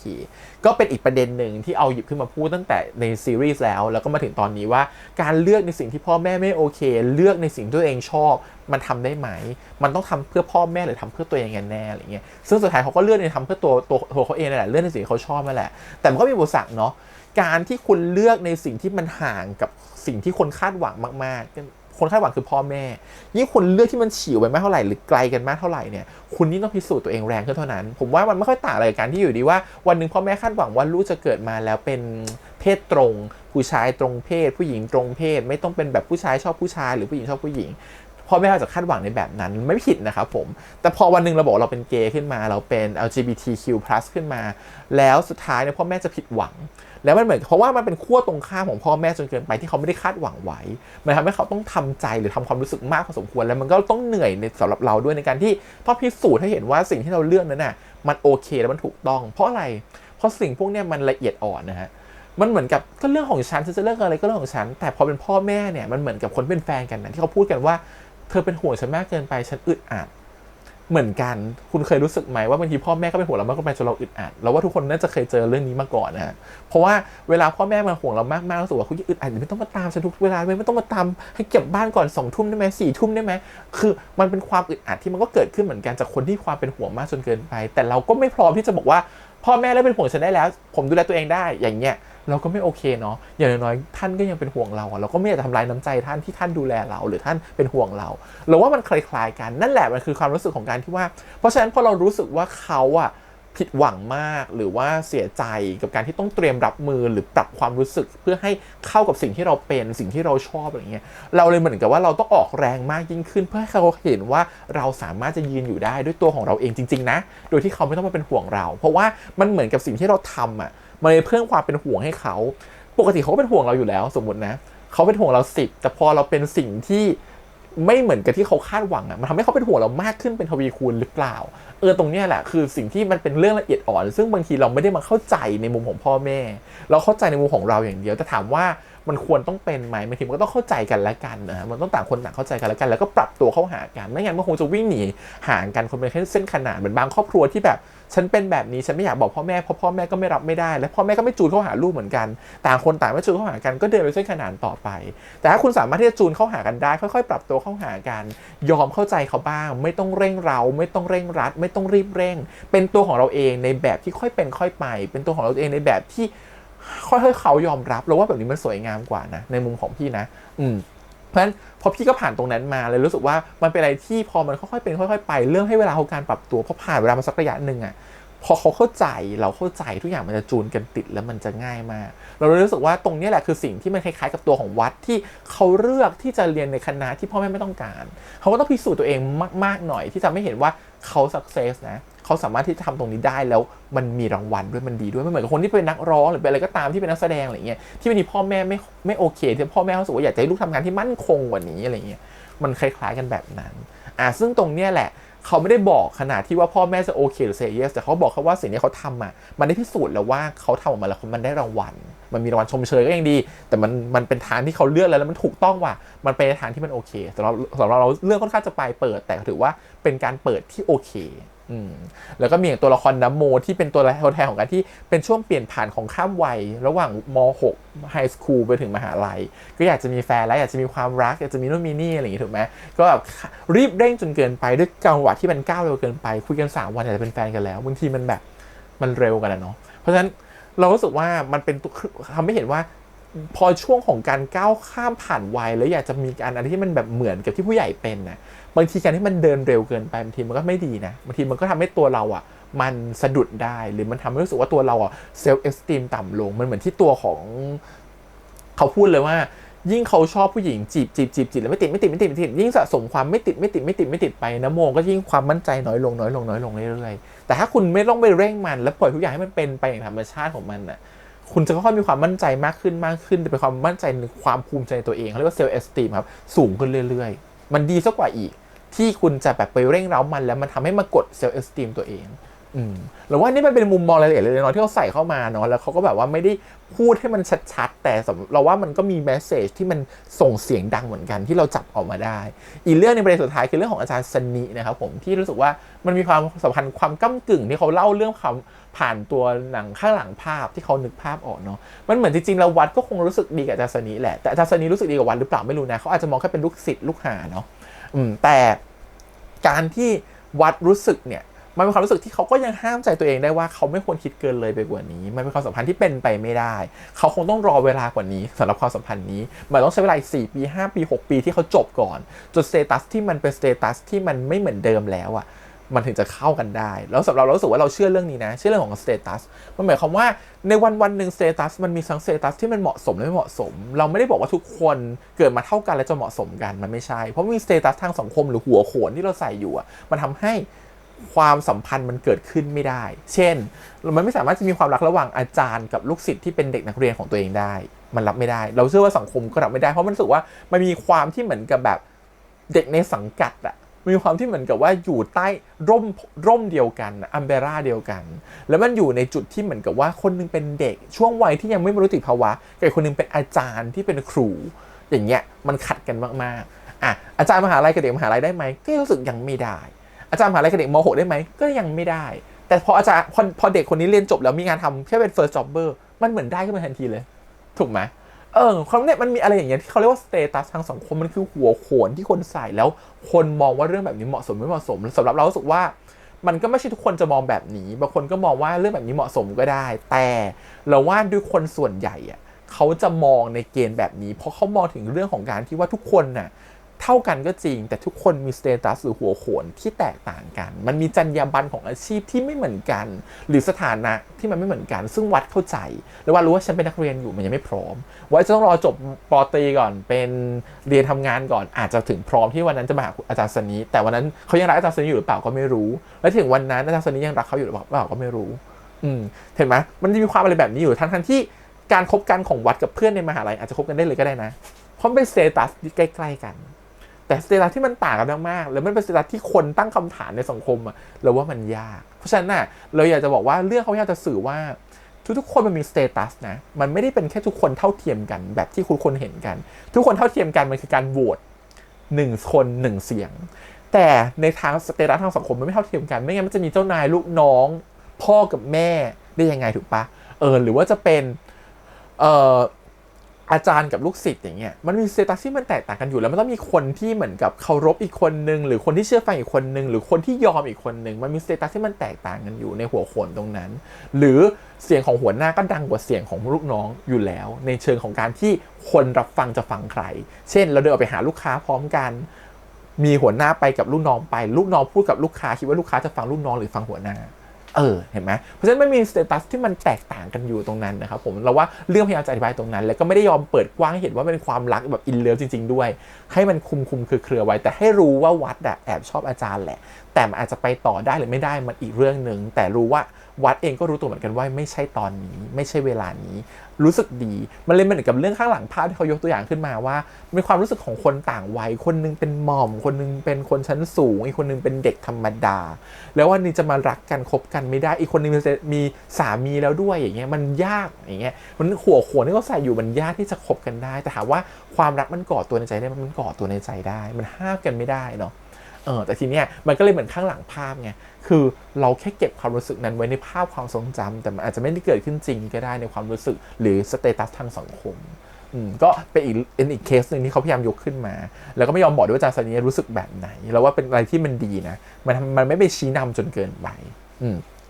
ก็ประมาณนี้กับเรื่องราวที่มันเกิดขึ้นกับทั้งหมดนะครับเราก็ต้องชมหลายๆเรื่องเลยแล้วก็เสน่ห์ของตัวละครโหเยอะมาก2คน3เนี่ยทั้ง2คู่นะเล่นกันแบบเข้าขากันดีมากจนรู้สึกโหนี่แบบเล่นกันเก่งมากจนเราเชื่อเป็นแฟนกันแล้วอะคือเขาเล่นกันแบบน่ารักน้ำตาสายตาอะไรอย่างเงี้ยคือมันแบบมันมีน้ำอยู่ในลูกตาขนาดแบบว่าเรารู้ว่ามันเป็นความรู้สึกที่อินเนอร์จากตัวละครที่มันออกมาคือเขาเล่นกันได้ดีมากแล้วมันเล่นได้ถนอมแบบเขาเรียกนะไม่ใช่ถนอมมันคือเหมือนกับว่าความรู้สึกของความโรแมนติกพาร์ทที่เขาแสดงกันออกมามันดูแบบนุ่มนวลมากแล้วมันดีมากๆจริงๆมันอาจจะมีความกวนมากๆมีความแบบว่าขี้เล่นหน่อยๆแต่มันก็เป็นอะไรที่รู้สึกว่ามันดูแล้วพอเขามาอยู่ด้วยกันแล้วมันลงตัวแล้วมันก็ทำให้ทั้ง2คู่มันดูแบบมีเสน่ห์ที่มันแตกต่างกันออกไปนะครับโดยเฉพาะคู่ของเฟิร์สกับข้าวตังว่าเป็นเสน่ห์ที่แบบน่ารักมากมันเหมือนกับคนนึงตัวเล็กนะแต่คนนึงก็เป็นแนวคอนโทรลตัวใหญ่เหมือนกัน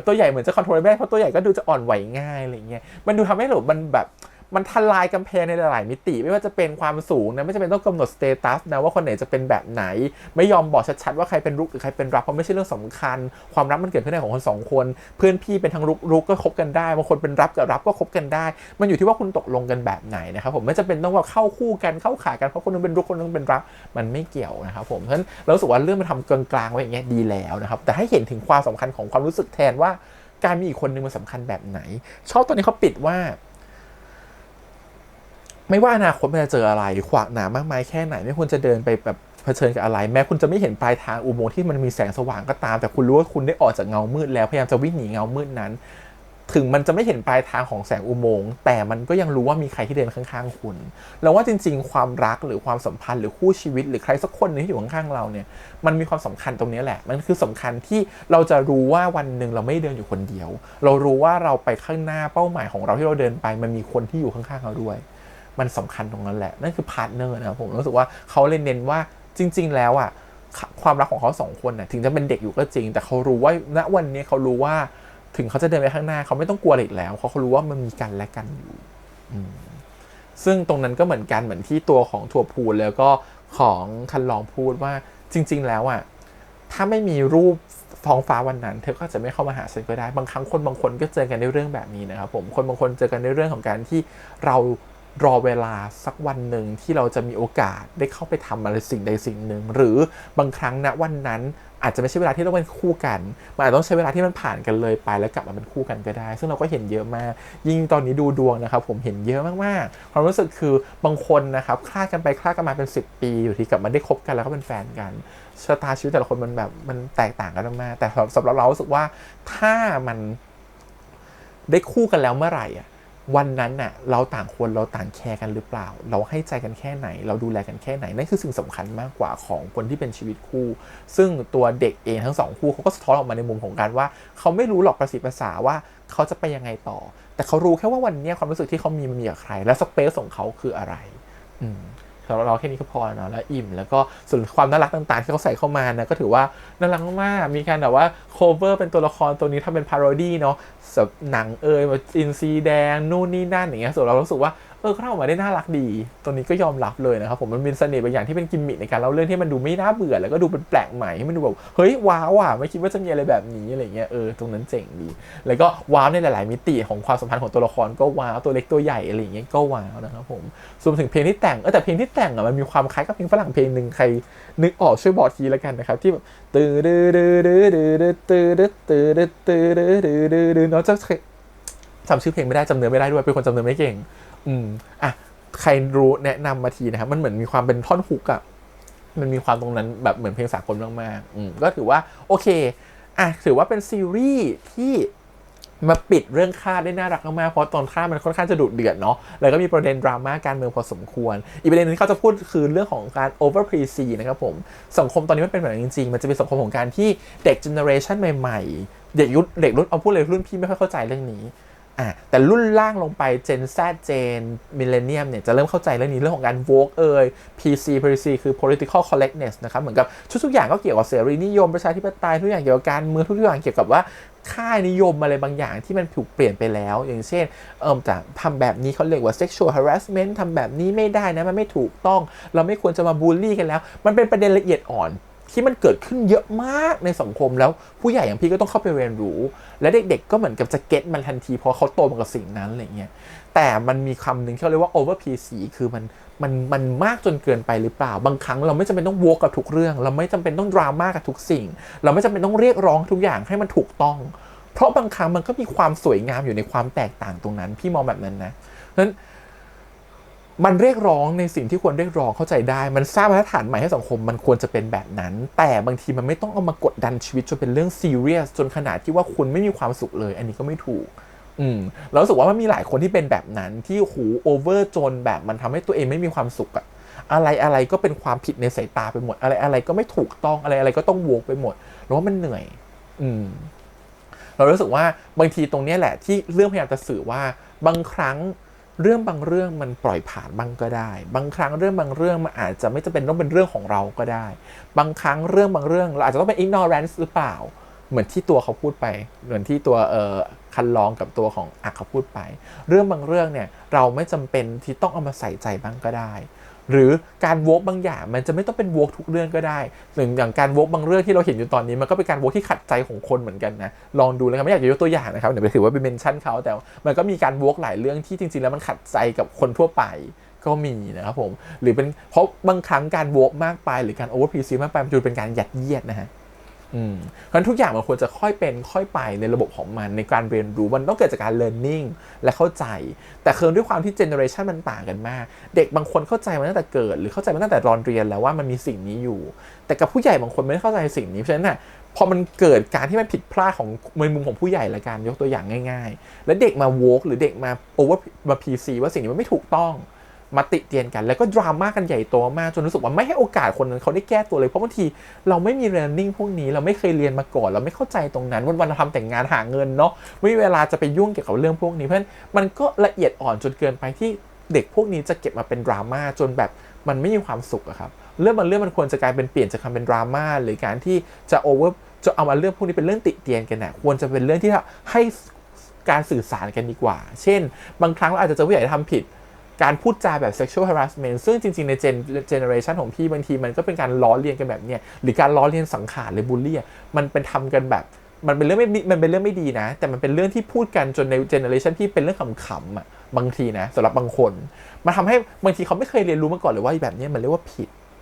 ฉะนั้นน่ะพอเขาทำผิดครั้งนึงอ่ะมันเหมือนกับว่าบางครั้งก็จะถูกโจมตีไปเลยว่าคุณแย่คุณเลวคุณทำไม่ถูกซึ่งจริงๆเราไม่ต้องการสังคมแบบนั้นเนาะเราก็ต้องสังคมที่บอกว่าคุณผิดแล้วคุณควรจะแก้ตัวหรือคุณจะขอโทษคุณควรจะทำอะไรมากกว่าแบบนี้สำหรับเรารู้สึกว่ามันเป็นสังคมที่เสรีและเปิดกว้างมากกว่าบางทีก็ต้องให้โอกาสกันและกันเพราะทุกคนมีโอกาสก้าวพลาดและก้าวพลั้งได้นะครับผมก็ตรงนี้ฝากไว้แล้วกันก่อนท้ายที่จะจากกันไปนะครับก็ประมาณนี้กับซีรีส์เรื่องข้านเนาะแล้วสำหรับเรารู้สึกว่า2คนเสน่ห์เยอะมากทั้งเฟิร์สเข้าตารวมถึงนีโอหลุยด้วยอีปีนี้จะไม่ได้เห็นซีรีส์ของนีโอกับหลุยเลยนะครับนอกจากอาร์เวอร์สกายเพราะเขาจะเป็นการเล่นแยกกันในหลายเรื่องเพราะฉะนั้นก็ต้องหวังว่าเขาจะกลับมาเจอกันใหม่ในซีรีส์ปีหน้าๆนะครับผมโอเคก็ประมาณนี้นะครับผมขอบคุณทุกคนอีกครั้งฝากกดไลค์กดแชร์กด Subscribe นะครับจากนั้นเสียงทาง YouTube Instagram Twitter และก็ Facebook ครับวันนี้พี่แฮมไปก่อนนะครับเดี๋ยวเจอกันใหม่กับ Over Sky ของตอนหน้ากับ Vice Versa ครับวันนี้ไปละบ๊ายบาย